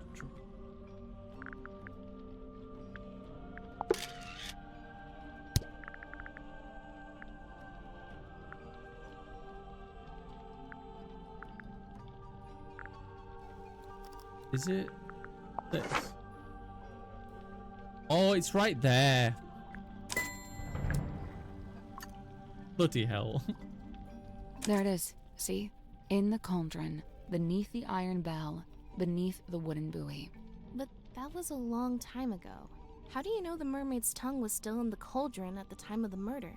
Well, Tadpole told us about someone she saw on the aft deck shortly after the murder. She described it as a demon, with a single horn and glowing eyes. Yeah. The culprit wearing the mermaid's tongue. Right. We figured they'd just taken it from the cauldron after killing Mortuga. So the culprit knew about the mermaid's tongue? Knew what it was? Knew how to use it? Definitely. But Mortuga never really told us about any of this. How did the culprit know about it? Because they were the creator of the mermaid's tongue. Whoa. Because they forced Mortuga to tell about it because they were the third person on the Dearest Selena voyage? Because they were the third person on the Dearest Selena voyage. The third person. The third person? In addition to Magnus Mortuga and Felicia Stonetop, I assume. Right. It was a crew of 3, not 2. And what evidence have you collected to support this? Evidence? Let's see. He's not sure himself. Mortuga's film reel, the audio recording of Mortuga opening the black box. A ship in the bottle. I mean, presumably it'd be this one, right? The ship in a bottle.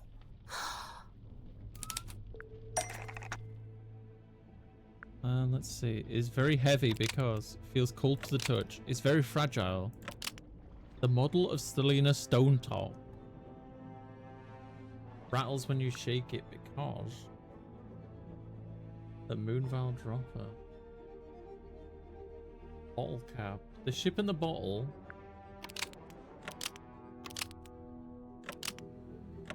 Rattles when you shake it. Because the model of someone else has been removed from the bottle. It's hidden inside the ship. The ship in a bottle rattles when you shake it because a model of someone else is hidden inside the ship. I knew there was something in there. Someone in there. Let's see. Mortuga's Mortuga's film reel. That's right. There's somebody in the door over here. I remember. Oh yeah, look at that. Spooky. Let's see. The audio recording of Mortuga opening the black box. What recording is this? I really don't know why you're here. This doesn't concern you. Even if it does, it is wholly unrelated to our unfortunate voyage.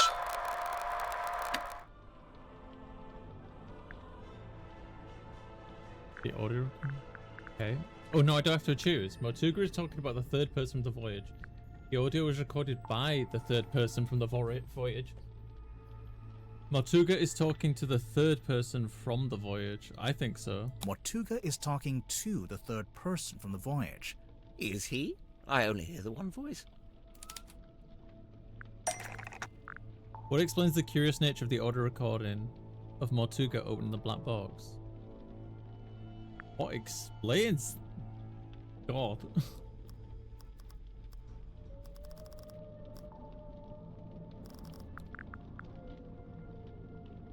What explains it? Handheld radio? Oh, yeah! Before it reached Mariana's pipe, the audio was transmitted from the cabin to the control room by these radios. Only they're faulty, or one of them is, at least. It turns itself on and off every few seconds. The cadence happened to line up with the conversation, so you only get Mortuga's half. Huh. That's quite the coincidence. Personally, if I'd written that, I'd feel guilty. There are more things in heaven and earth, Mr. Werman. Yeah. Well, there we are. Quite a bit of evidence as it stands.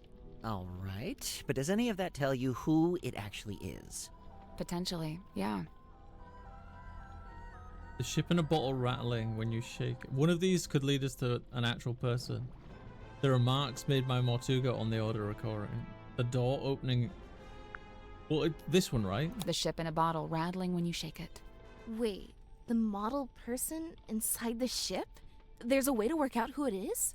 I can think of a way. Let's do it with logic and reasoning, shall we?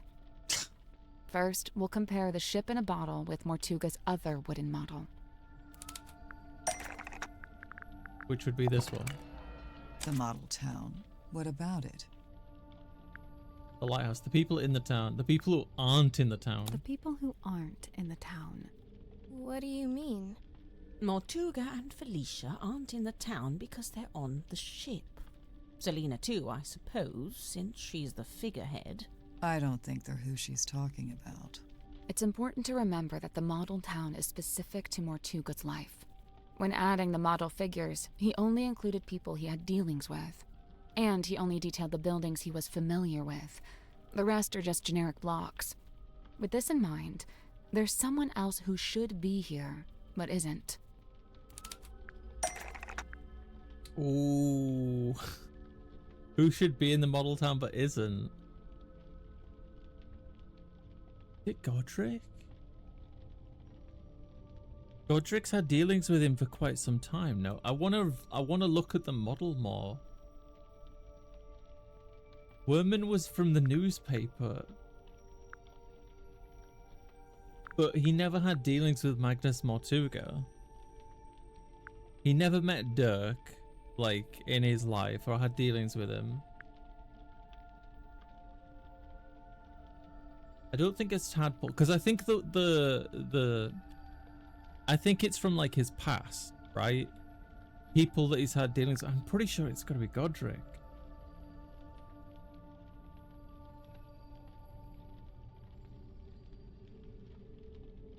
Because I think Cynthia's in the model. I wish I could view it.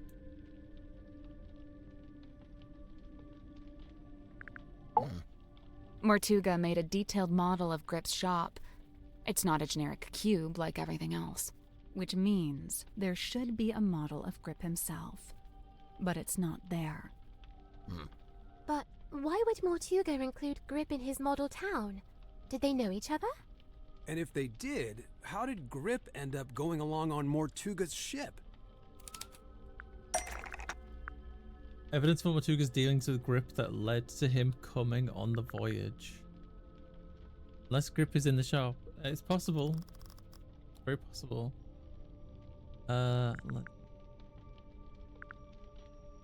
There was documents somewhere with evidence on Mortuga's dealings with Grip that led him to coming on the... Hi, Alex. What's this called, by the way? This is the Mermaid's Tongue. Sorry, the Mermaid Mask. They changed the name. Mermaid Mask. Can I get a look at this while I'm at it?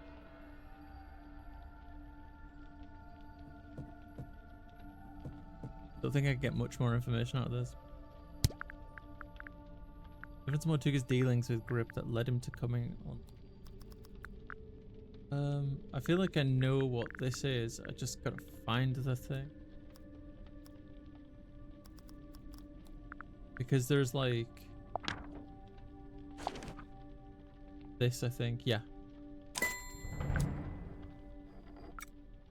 There's a sticker on the back of the map.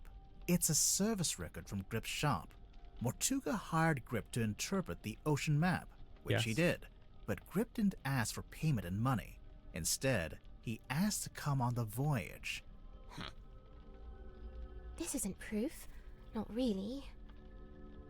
Well, there is one thing we could... Do it. If you don't, I will. You want me to break it up at typewriter?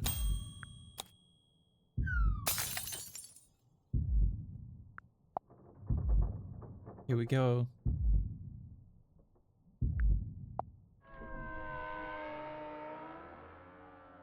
It is Godric! I was right! Mr. Grip being on that ship isn't actually evidence that he murdered Mortuga.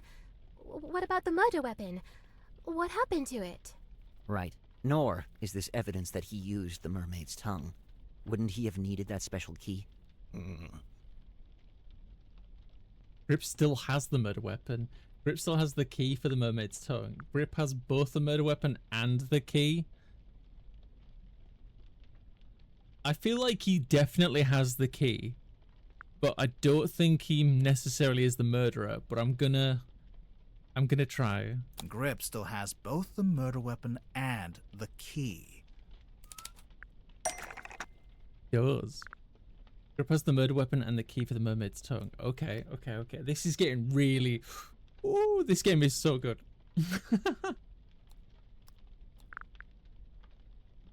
Grip has the murder weapon and the key. Is it possibly hidden in one of these little bags? That's not it. Okay, I thought it might be in one of these bags. Murder weapon and the key. Is it under the hat? That's not it. Oh, okay.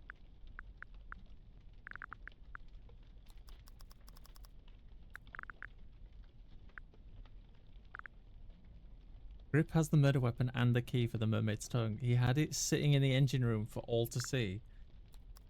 A compass. Right there, look. It's been staring at us the whole time. It's right there. The necklace key needle.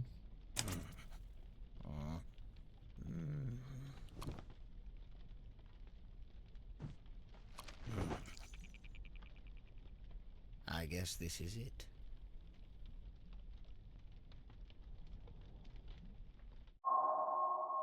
Chapter 7. The Wayward Navigator.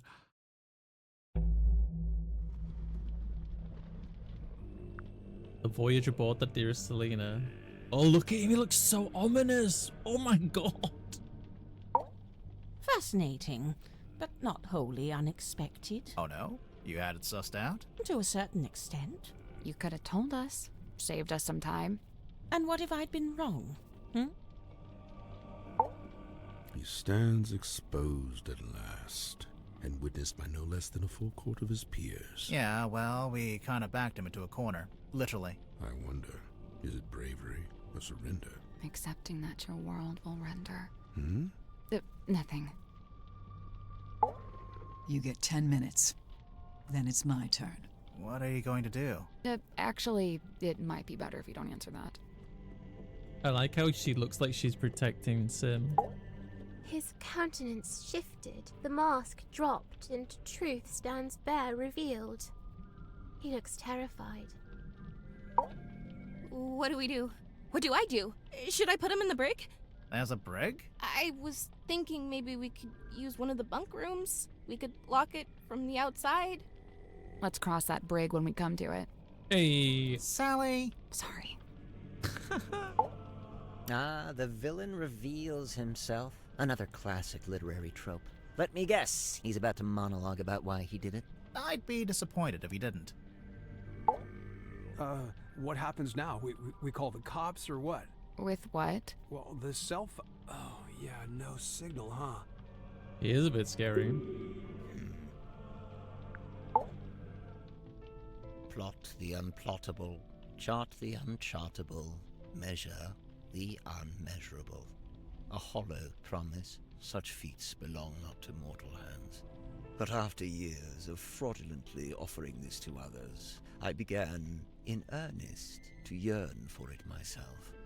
A quiet desire to journey into the unknown, to quantify it.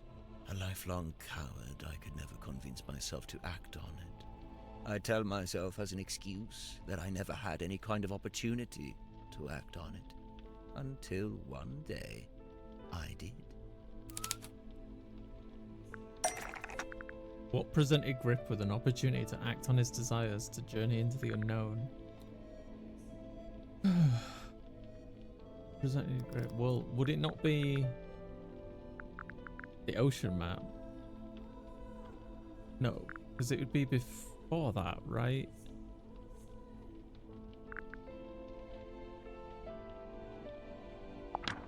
Maybe it is.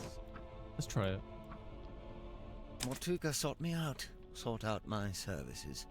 Not because we were friends, but simply because I was the one with the skills to interpret that inscrutable map of his.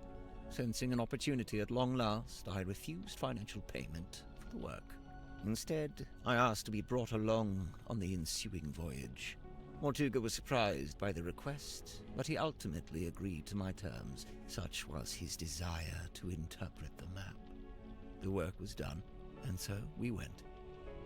Despite my bold intentions, I mostly found myself sheltering within Felicia's cabin during the voyage. All the while, she and Mortuga stood around on deck looking windswept and heroic, far more at home on the sea than I. Regret reared its head. Regret over inviting myself into their world. From within the cabin, I sat and listened to their conversation. Felicia was telling Mortuga what they were looking for, what they were hoping to find.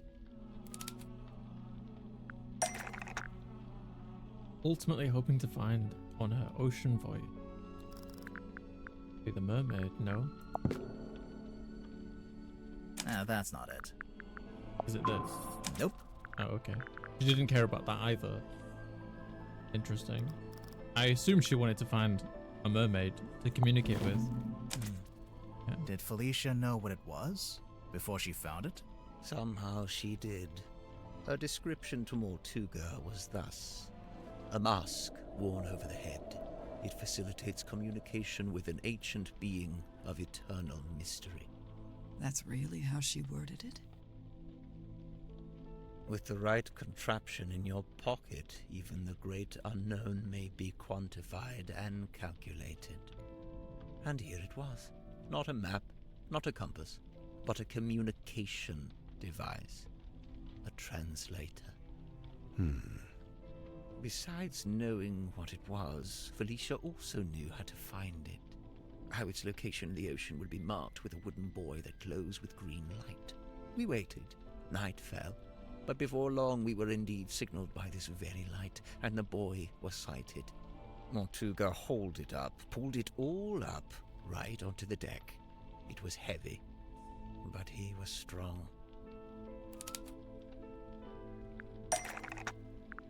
What heavy thing did Mortuga haul up onto the deck? I mean, the wooden buoy, the iron bell, the stone cauldron, the whole thing. The bell and the cauldron locked together to form that single shape. Yeah. Mortuga went to unlock it by himself, but Felicia cautioned him against it. She warned that it could be dangerous to stand so close, as the mechanism would be surely powerful. And so they unlocked it together, taking a handle each. Felicia took the mermaid's tongue from within the cauldron. Did it have the coral and the gemstone eyes? Yes, they were attached.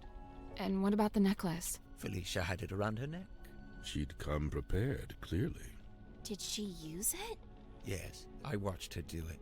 She used the necklace key to wind up the mermaid's tongue and placed it over her head.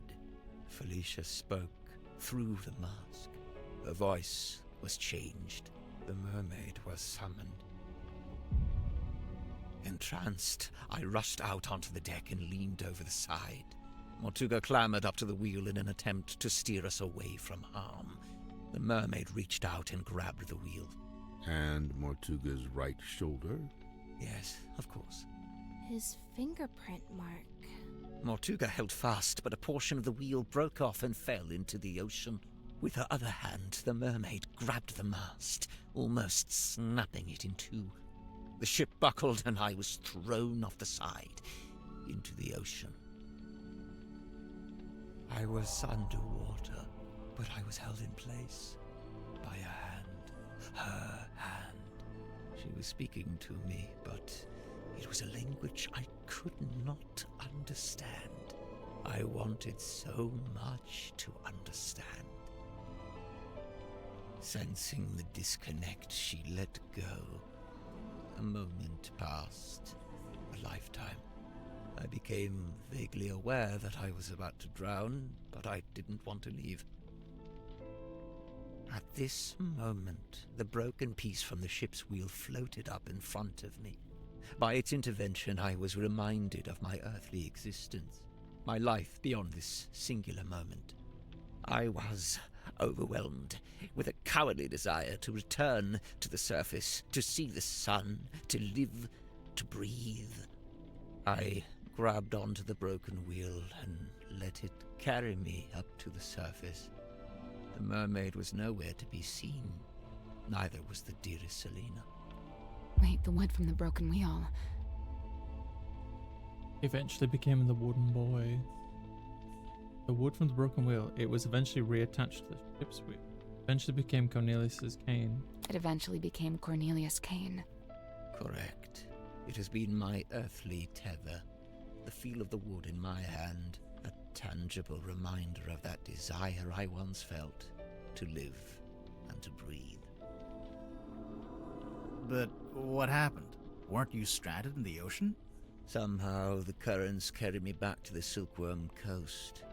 I took the broken wheel piece back home and fell into a deep sleep.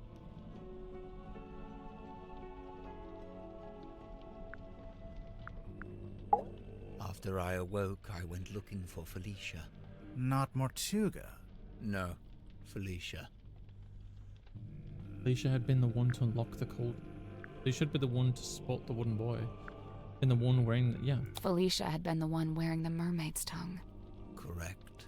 Given what I knew of its function, I surmise she may have understood what the mermaid had said to me. I went to the Stone Top Inn, but Felicia was not there. I searched through the empty building until I came to Mortuga's room. I was encouraged to see that he had at least retained the wooden boy and the iron bell. Mortuga was in his bed, asleep. He looked ill, weak. I woke him up. I asked him about the mermaid's tongue. What had happened to it? Where was it? At first, Mortuga said nothing. He merely looked at me. He told me that he and Felicia had locked it away in the cauldron and thrown it back into the ocean. He said they'd kept the wooden boy so that nobody else would ever be able to find it, and they'd kept the iron bell so that even if someone was to come across the cauldron, they wouldn't be able to unlock it. I was horrified to learn this. My only chance of summoning and communicating with the mermaid lost beneath the waves, or so I thought. Did you ask about the necklace key? Mortuga hadn't mentioned it, and I did not ask about it. At that time, I simply assumed it had been left in the mouth of the mermaid's tongue and thus would be in the cauldron. I demanded that we take the dearest Selena back out on a second voyage to recover the sunken cauldron. Mortuga said it was impossible. For one, the dearest Selena couldn't recover it from the bottom of the ocean if it was not attached to the buoy. And secondly, Felicia had decommissioned the ship and it was being taken apart at the shipyard. In explanation, Mortuga handed me a folded piece of parchment.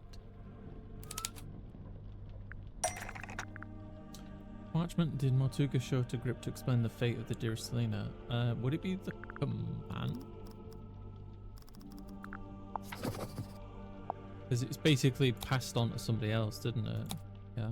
That's not right. No? Okay. What part? Zephyrs letter. This company carries the village. Yours dreams so it's quiet. Ill. Nope. Oh, okay, my mistake. Letter.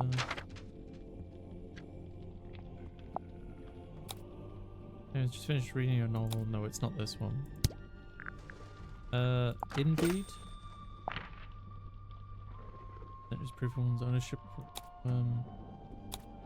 No, wait, was this? Need to recover. After what happened, the mark she left on your shoulder hasn't faded, so I think it might be permanent. Feels quite heroic. Not that. What parchment did Mortuga show to Grip to explain the fate of the dearest Selena? Featured a note from Felicia.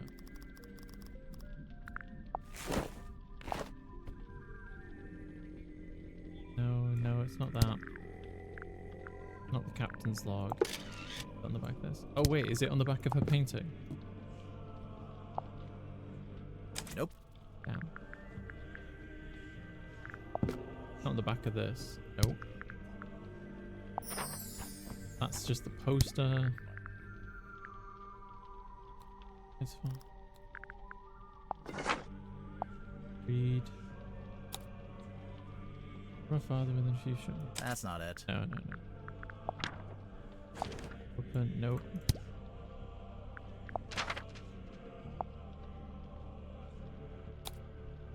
Novel. Indeed. Not this. That's just a picture on the back. It's not the family photo, is it? Nah, that's not it. Not that. I could have sworn it was this. But this wouldn't have happened at the time, would it?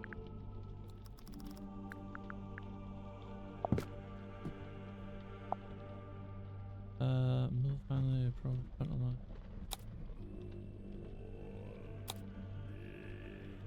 that. Super heavy and reason.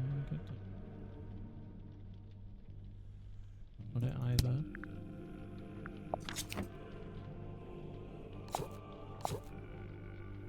That's not it. Is it the normal? That's not it. No, okay. Oh, is it this thing? No, that's not this. Oh, it is this, maybe. That's not right. Oh, god damn it. That's not right. Kill.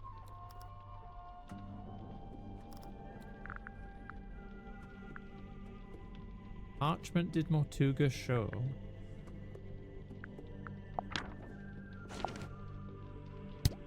That makes sense. Is it this? Nope. Oh, that would make clever. That's not it.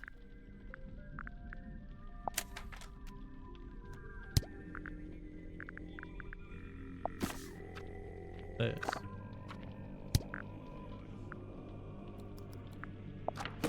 Indeed. I think this is like the only thing I haven't tried. It had inscribed a note from Felicia.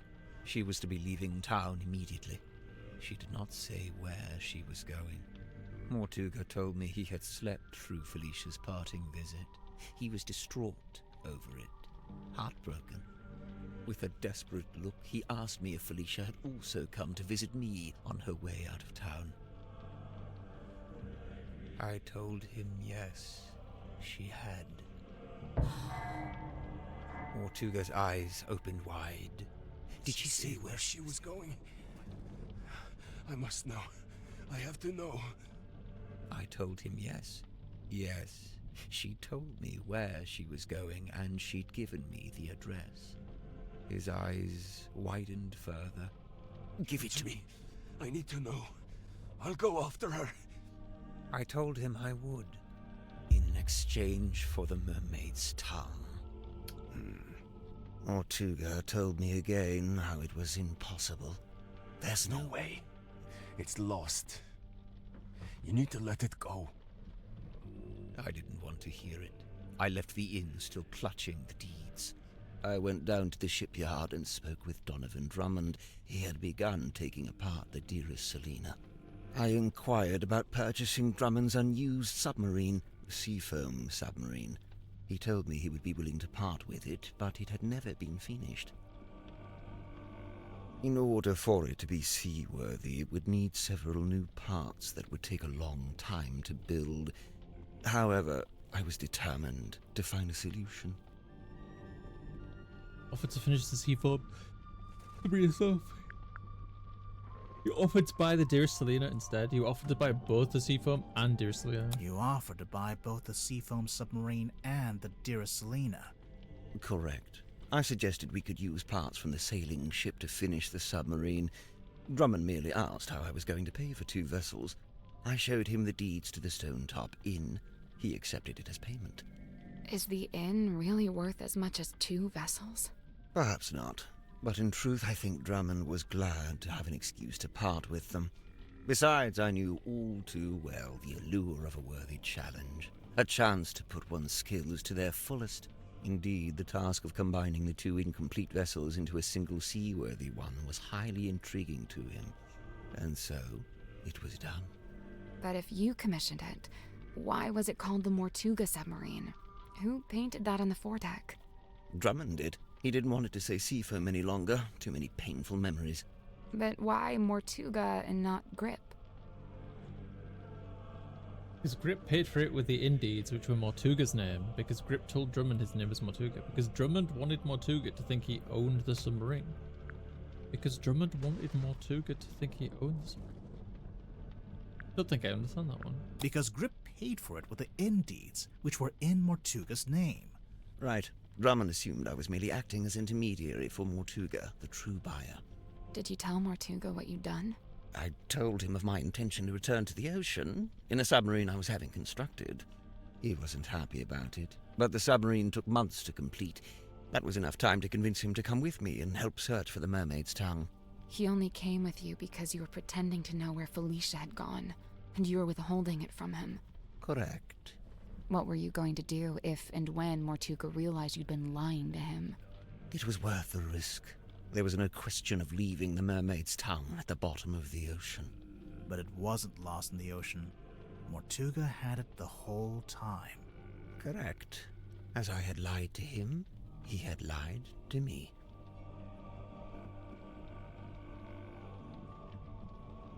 A gathering of hapless travelers. Mortuga smuggled the mermaid's tongue onto the submarine before we left. He didn't want to leave it behind, but he didn't want me to know he had it. Smuggled? How? Had Mariana Moon do it.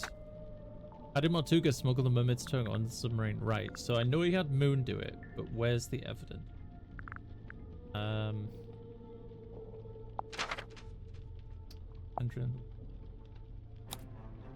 Finish reading a novel, blah, blah, blah. I need to go deeper. I know it was Moon. Or where the evidence? Not that. Oh, was it? I wasn't on the phone. It was a thing he used on. Was it? Oh yeah, because she has a phone. Maybe Vanderpit. Several new characters faction. That's not it. Oh, okay. So I'm just looking in the wrong direction. Which letter explains? Okay, so it does change. When you start guessing it wrong, it does change up top, which is nice to know. Which letter explains on Mortuga? Yeah, so it is a letter. Gotta remember which one.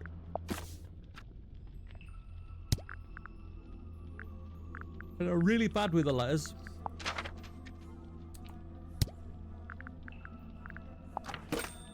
I mean, it's not the end. Got to.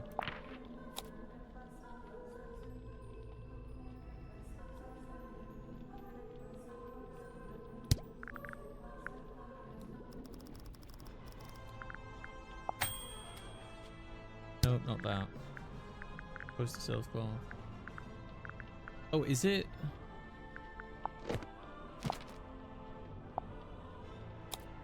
Tanya. Got her snooping, taking photos. She said she's on the trail of a werewolf. That's not it. I don't know.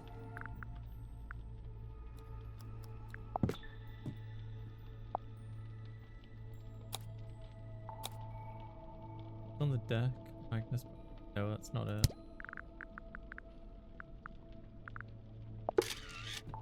And on the back. Is it one of these filmed? No, I don't think it's one of them. Maybe it's on the dictaphone. Come on, give it. Hey, listen, why don't... Stargazing.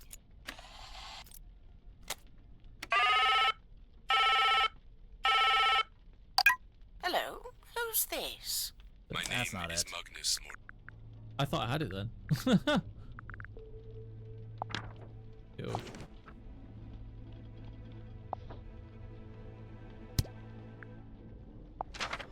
That's not right. Which letter?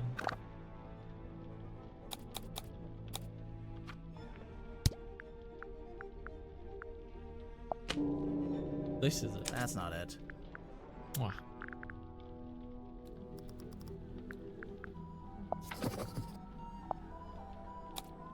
It's not going to be this. I don't see how it could be this.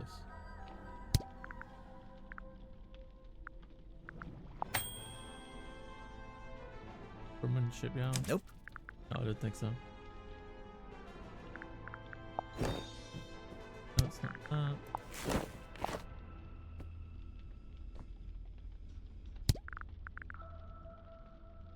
This one. Poster.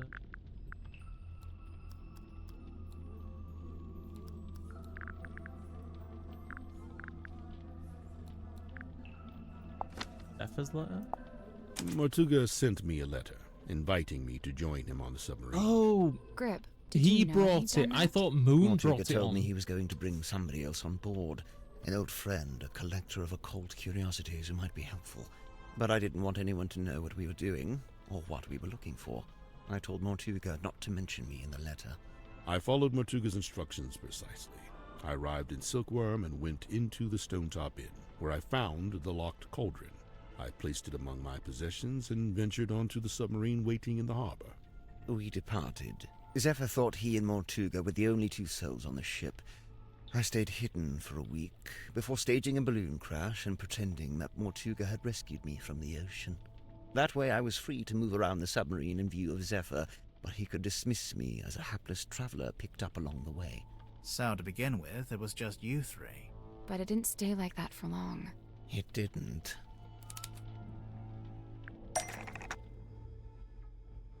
Drop the info cards in the correct slots.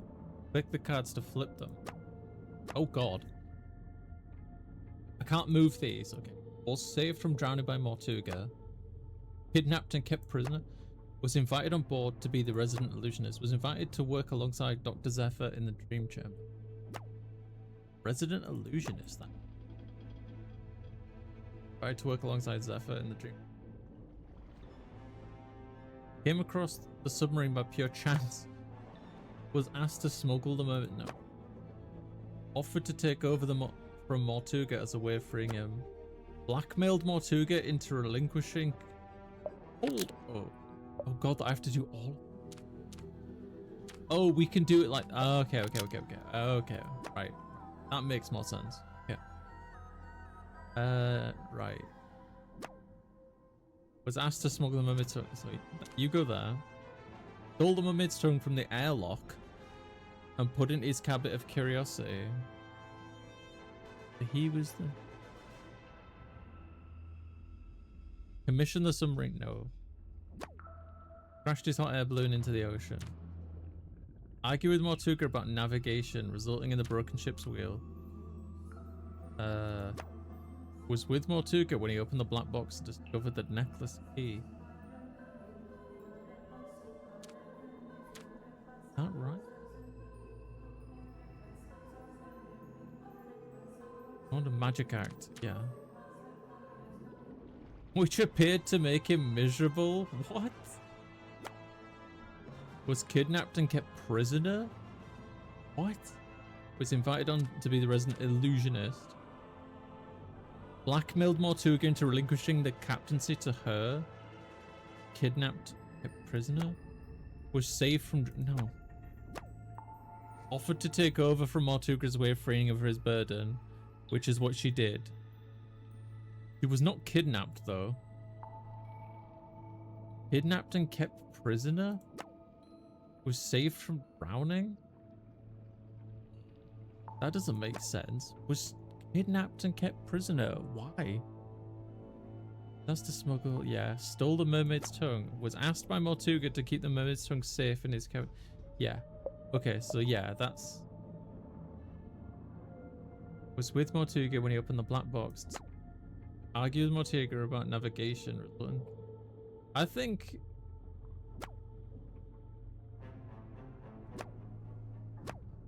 Was with Mortuga. He opened the black box to discover the necklace. It must have been.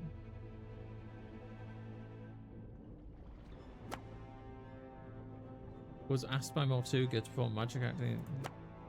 Performed a magic act for Mortuga, which appeared to make him miserable. Invited on board to be the resident illusionist. Okay. You know, it's these four as well. Fortunately. Was hired by Mortuga to find information about Felicia Stonetop. Was hired by Grip to kill Magnus Mortuga. What? Grip hired... Grip isn't the murderer? Was sent to spy on Werman. Okay, so that's you. Mortuga wrote a contract which she found after his death and forged... Yeah, so that was you. Mortuga wrote a contract for her to sign so that she could become captain. Right after his death, yeah. So she did that. Considered using Mortuga's death as a story outline for his next book. Interviewed Mortuga, yeah. Hired by Grip. Was hired by Mortuga to find information about... I think that's more like her thing. Bought out the submarine to reclaim ownership of it. Because he owed her money. Hired by Mortuga to find information about Felicia Stonetop. Tried to convince Werman to kill Marcus Mordoom. Tried to convince Werman to kill Magnus Mortuga. What? So one of these is not right, yeah. Was sent a letter explaining how to access the Mortuga submarine. So she received the letter, didn't she? Hired by Grip to kill Magnus. Was sent a letter explaining how to access the Mortuga submarine. Just wanted any kind of quiet place to finish writing his book. I mean, he just wanted a quiet place to finish writing his book, did he not? Hired by Mortuga to find information. Rip. Kill Magnus. Brought the black box onto the submarine and gave it to Mortuga. Brought the box. Did it using Mortuga's death? Yes. Tried to convince Werman to kill Magnus Mortuga. Oh yeah, the fictional character. I've forgotten about the book. Brought the black box into the submarine and gave it to Grip. And gave it to... Brought the black box onto the submarine and gave it to Mortuga. Yeah, I think that's correct. Nope. No. Oh. Oh wow, I was way off on this.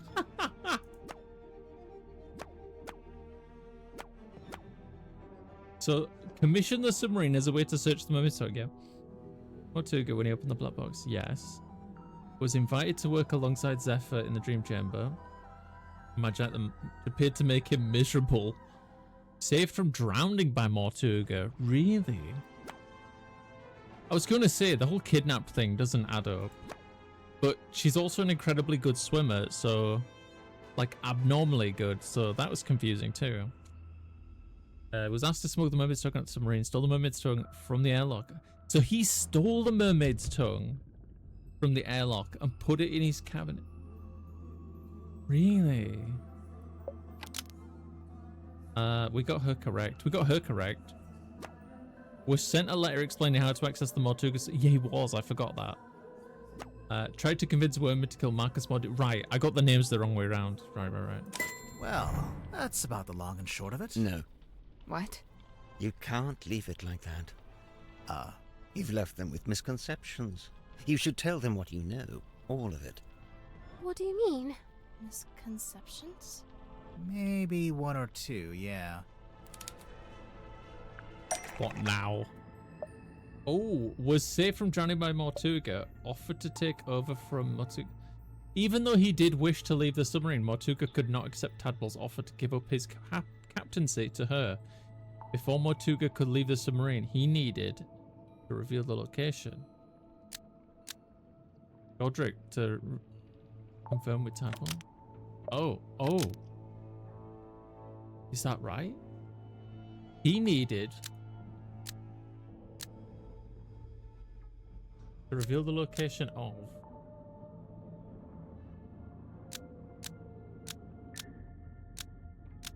Moon's not on here.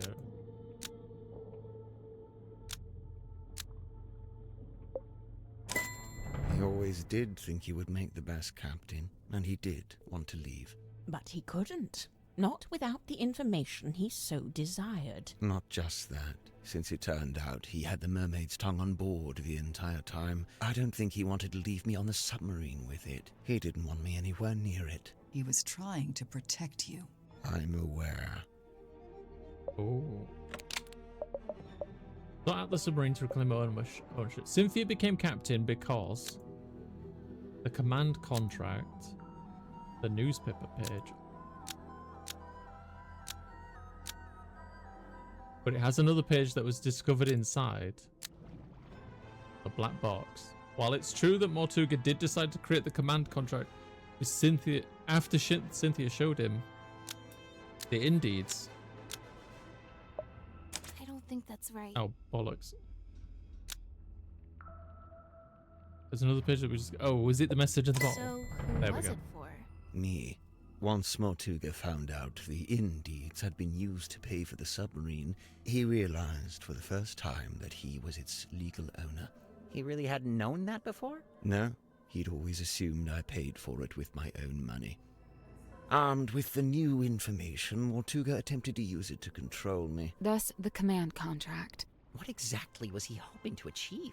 To strong-arm me into telling him where Felicia had gone, and to cease my search for the Mermaid's tongue. But it didn't work. Of course not. Wasn't Mortuga supposed to be paperwork averse? I'm surprised to learn he would try to control someone with a contract. Where would he even get an idea like that? That's my bad. I ended up telling him all about contracts, you know, what they are, how they work. I guess Mortuga thought if I could be controlled by a contract, maybe someone else could be too. We sent a letter explaining. Okay, Worman was lured into the submarine by handwritten letter, but it wasn't actually by who it claimed to be from. Sent it hoping to lure Worman to the submarine. Vincent Vanderpeer sent it to hoping to lure Worman onto the submarine. He'd hoped Worman might have information about Selena Stonetop? Felicia Stone. Because Worman's father had been acquainted with her. Oh. I don't think that's... Oh, got the wrong. Felicia. So Mortuga wrote the letter? Not exactly. It was his idea, but he wasn't one for writing by hand, so he asked me to do it for him. But why Ibis? Mortuga didn't want to reveal too much in the letter, so he had the idea to pretend to be a neutral third party. We learned about Ibis from that newspaper page, but it just needed to be someone you would listen to. Honestly, I'm surprised it worked. Huh. This explains why Mortuga kept asking about my father. Oh, yeah. I was wondering about that. Were you able to tell him anything? Afraid not. I haven't spoken to my father in years. Do you think he would have known anything about Felicia? About what happened to her? It's possible. Okay. Invited to work alongside Zephyr in the dream. Watching Symmetry perform eyed Uncle Gregory. Lady in the Looking Glass.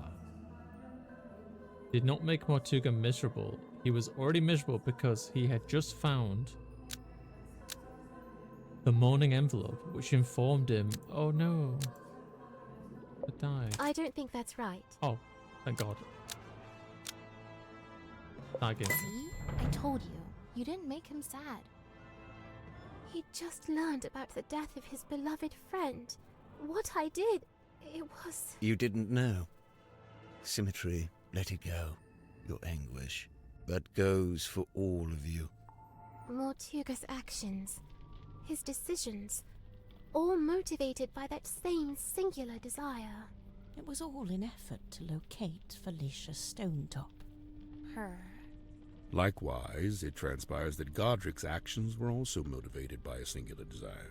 To commune with the mermaid. Her.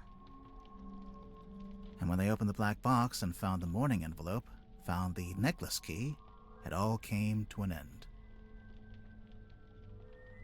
Well, what are you waiting for? Go ahead, open it. Godric, I really don't know why you're here. This doesn't concern you. Oh, but it does. I'm to believe the box may contain information on Captain Stonetop. Even if it does, it is wholly unrelated to our unfortunate voyage. I'll be the judge of that. There could be anything in there. Listen. I prefer you not to shake it like that. Besides, it doesn't open that way. It slides out at the side. Let me do it. What's all this? A scroll? An envelope? There's something inside. Wait. What's this? We both know what that is. That's Felicia Stonetop's necklace, isn't it? Isn't it? The murder of Magnus Mortuga. Our discovery of the necklace precipitated two important conclusions. One, we now possess the key necessary to operate the Mermaid's tongue. In my complacency, I had not even known it was missing, simply assuming it lay within the cauldron. But no, Felicia had taken it away with her, and now, through what twist of fate, it had returned. Which brings me to conclusion 2. The fact that her necklace had been sent to her parents in a black-rimmed envelope attested to us that Felicia Stonetop had died. Even through his burgeoning grief, Mortuga could see in my eyes how I wished to make use of the key.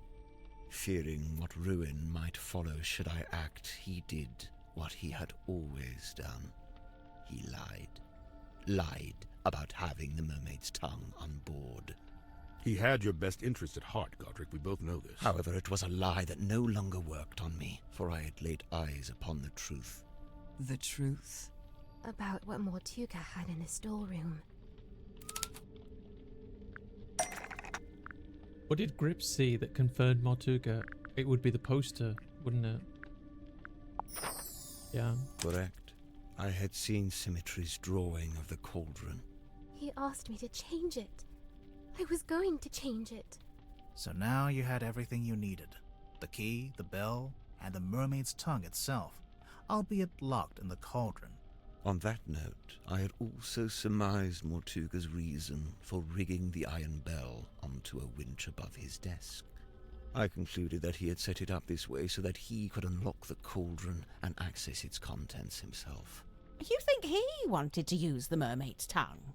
You'd like to suggest Mortuga would be immune from such things, hmm? I concede it may have been an alluring prospect, but actually choosing to act, it It displays a dangerous hubris. Well, maybe he just wanted to be able to get to it, but not actually use it, you know?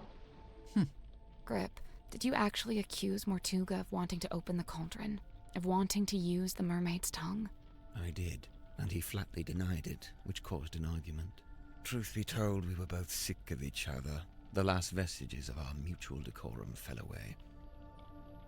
He attempted to shut me down with cold logic, insisting that it was not possible for one man to simultaneously turn both dials on the iron bell. Wait, is that true? No, it's possible.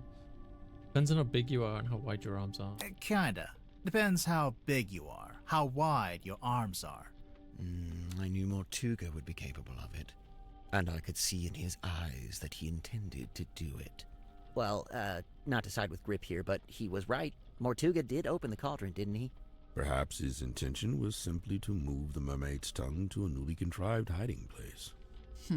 Maybe he was just gonna destroy it. As he should have done years hence, I might add. Grimoire, what do you think? I think he wanted to use the mermaid's tongue. I think he wanted to hide the mermaid's tongue somewhere else. I think he wanted to destroy it. I think he wanted to, in his grief, he have done. I think he wanted to destroy it. I think he wanted to destroy the mermaid's tongue. Whatever the reason, I knew it was only a matter of time. And what's more, following our discussion about the mechanism of the iron bell, I understood the specific physicality of the task ahead of him. Physicality? In order to reach both dials, Mortuga would need to hold his body close against the iron bell. His head, his neck, would be right up against the mechanism. Overcome with frustration and grief, Mortuga had left the room. He had left me with the necklace key. I felt it in my hand, the metal cold and sharp. I climbed up onto the desk and wedged it into the iron bell around the back so that it would not be seen. At least, not until the mechanism activated. You're a murderer. Call me what you will.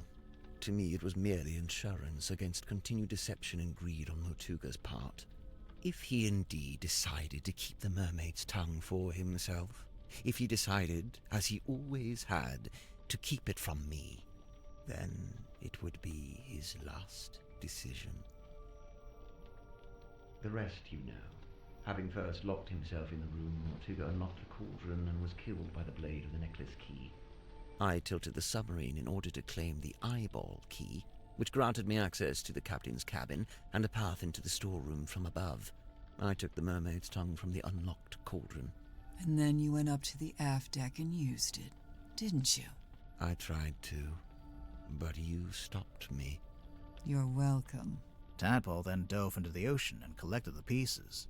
Including the coral and the gemstone eyes, which she kept for herself. Yeah. As for the mask itself, I just left it in my room. And I took it when I later visited the room to collect hex from the dome tank. Wow, you're admitting it, huh? I admit I moved it to a more secure location, ultimately a wise decision, wouldn't you say? Except, it's not there anymore, is it? It's right here.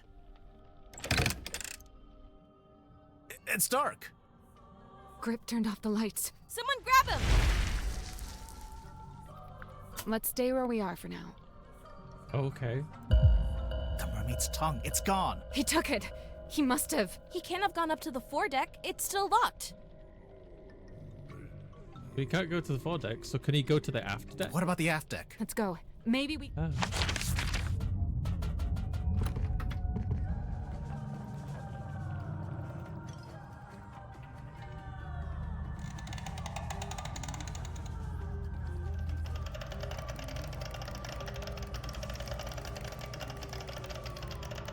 God, this game is so good.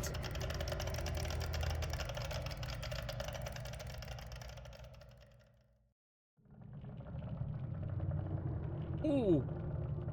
Oh, look, he's got a burn too. He's wearing it. Are we too late?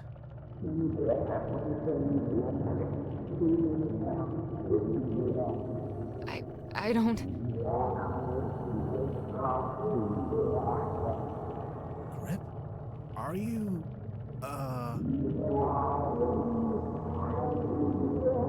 What? Wait, where's he going? This It's the... He fixed it. bumper. Oh look, there's a little... Okay, momentarily overwhelmed. Okay. What's he going to do? Should we follow him? I don't... He's locked the door. Can you see him through the window?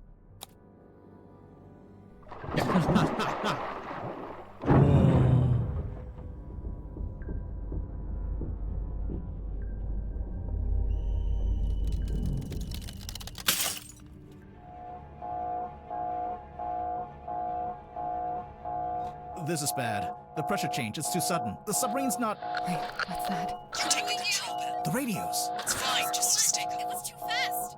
It must be coming from the control room. Let's go.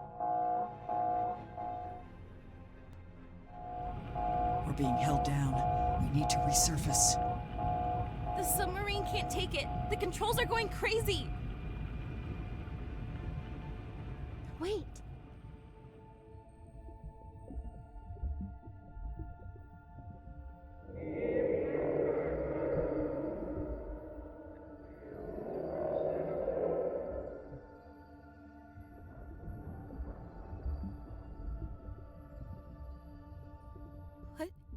What did she... She's gone.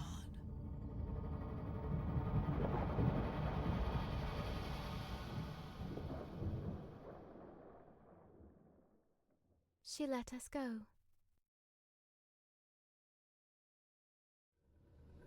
Remarkable. Let's just head back to Silkworm, shall we? Get everyone off this submarine. And, Silkworm would be which way? We got moved. I don't know where we are. No stars, no moon. I don't know which way north is.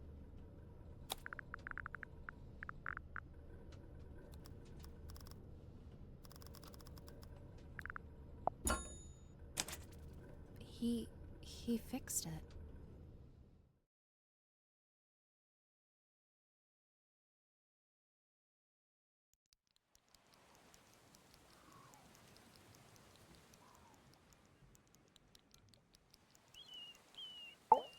I don't know about you, but I thought that was all very interesting. Yeah, I would have to agree. You must be pleased. You've come away with a new story to tell around the campfire. Quite right. I'm not sure it would be wise to tell too many people. No, don't worry. I'll change all your names to protect your privacy. What are you going to change my name to? Detective Galathorn. Well, I love it. I'm almost afraid to ask. Sybil. Yep, this conversation is over. You okay, Cynthia? She's still processing. Of course. We all are. That, and we've just been to tell her stepfather that we're leaving Silkworm. Oh? Where are you headed? We, haven't worked that out yet. I know a place you could go. Really? Yeah, I've got a couple friends you could stay with. I'll write down the address for you. Oh, thank you.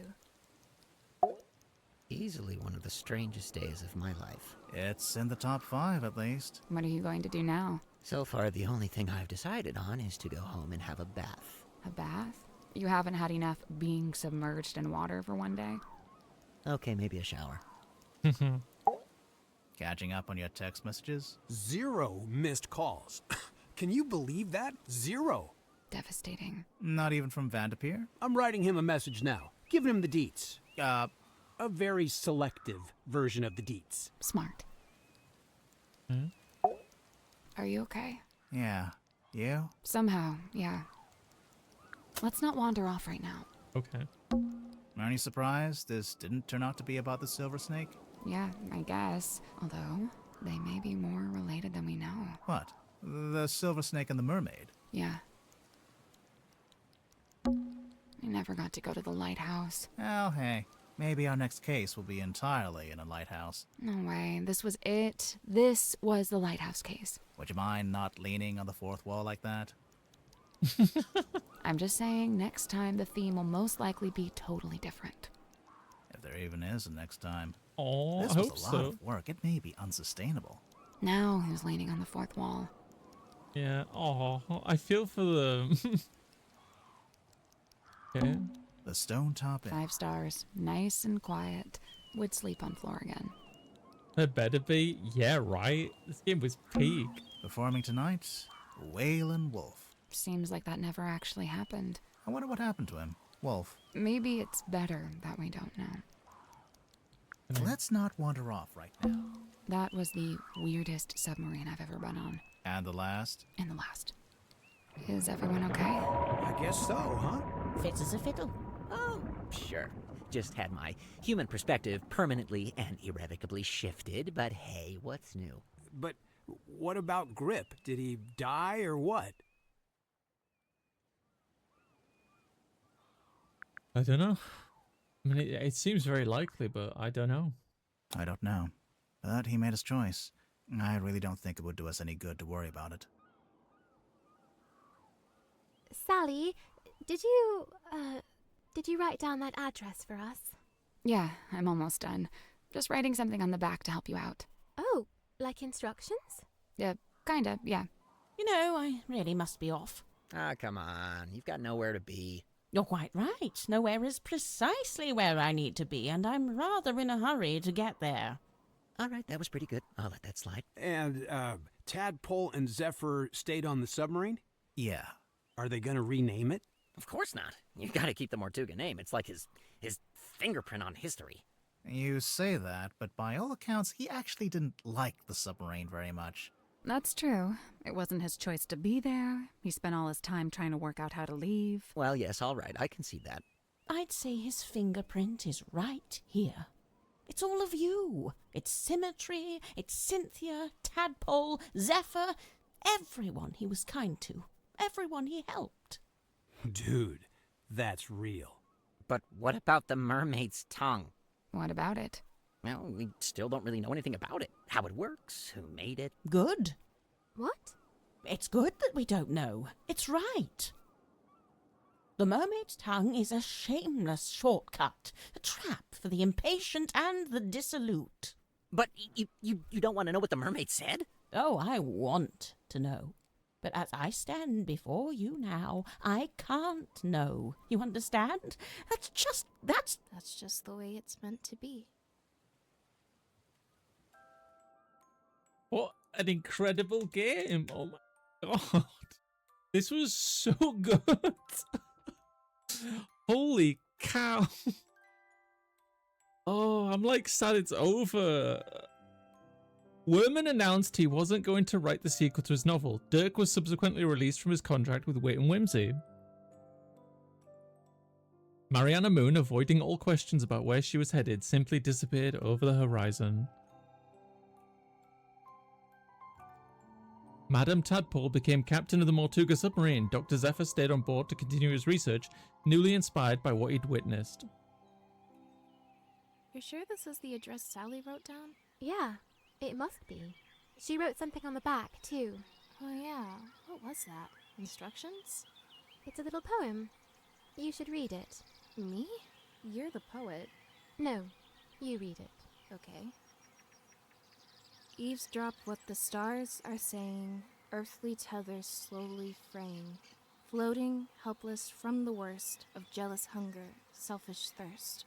Take a moment, kneel and meet the flowers growing at your feet. Oh.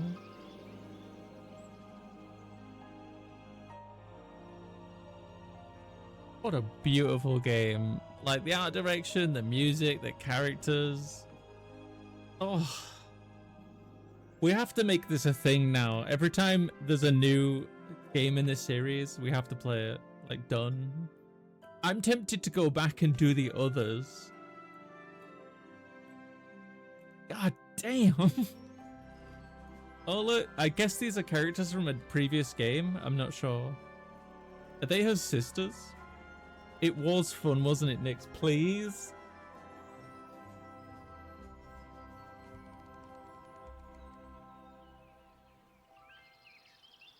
So good.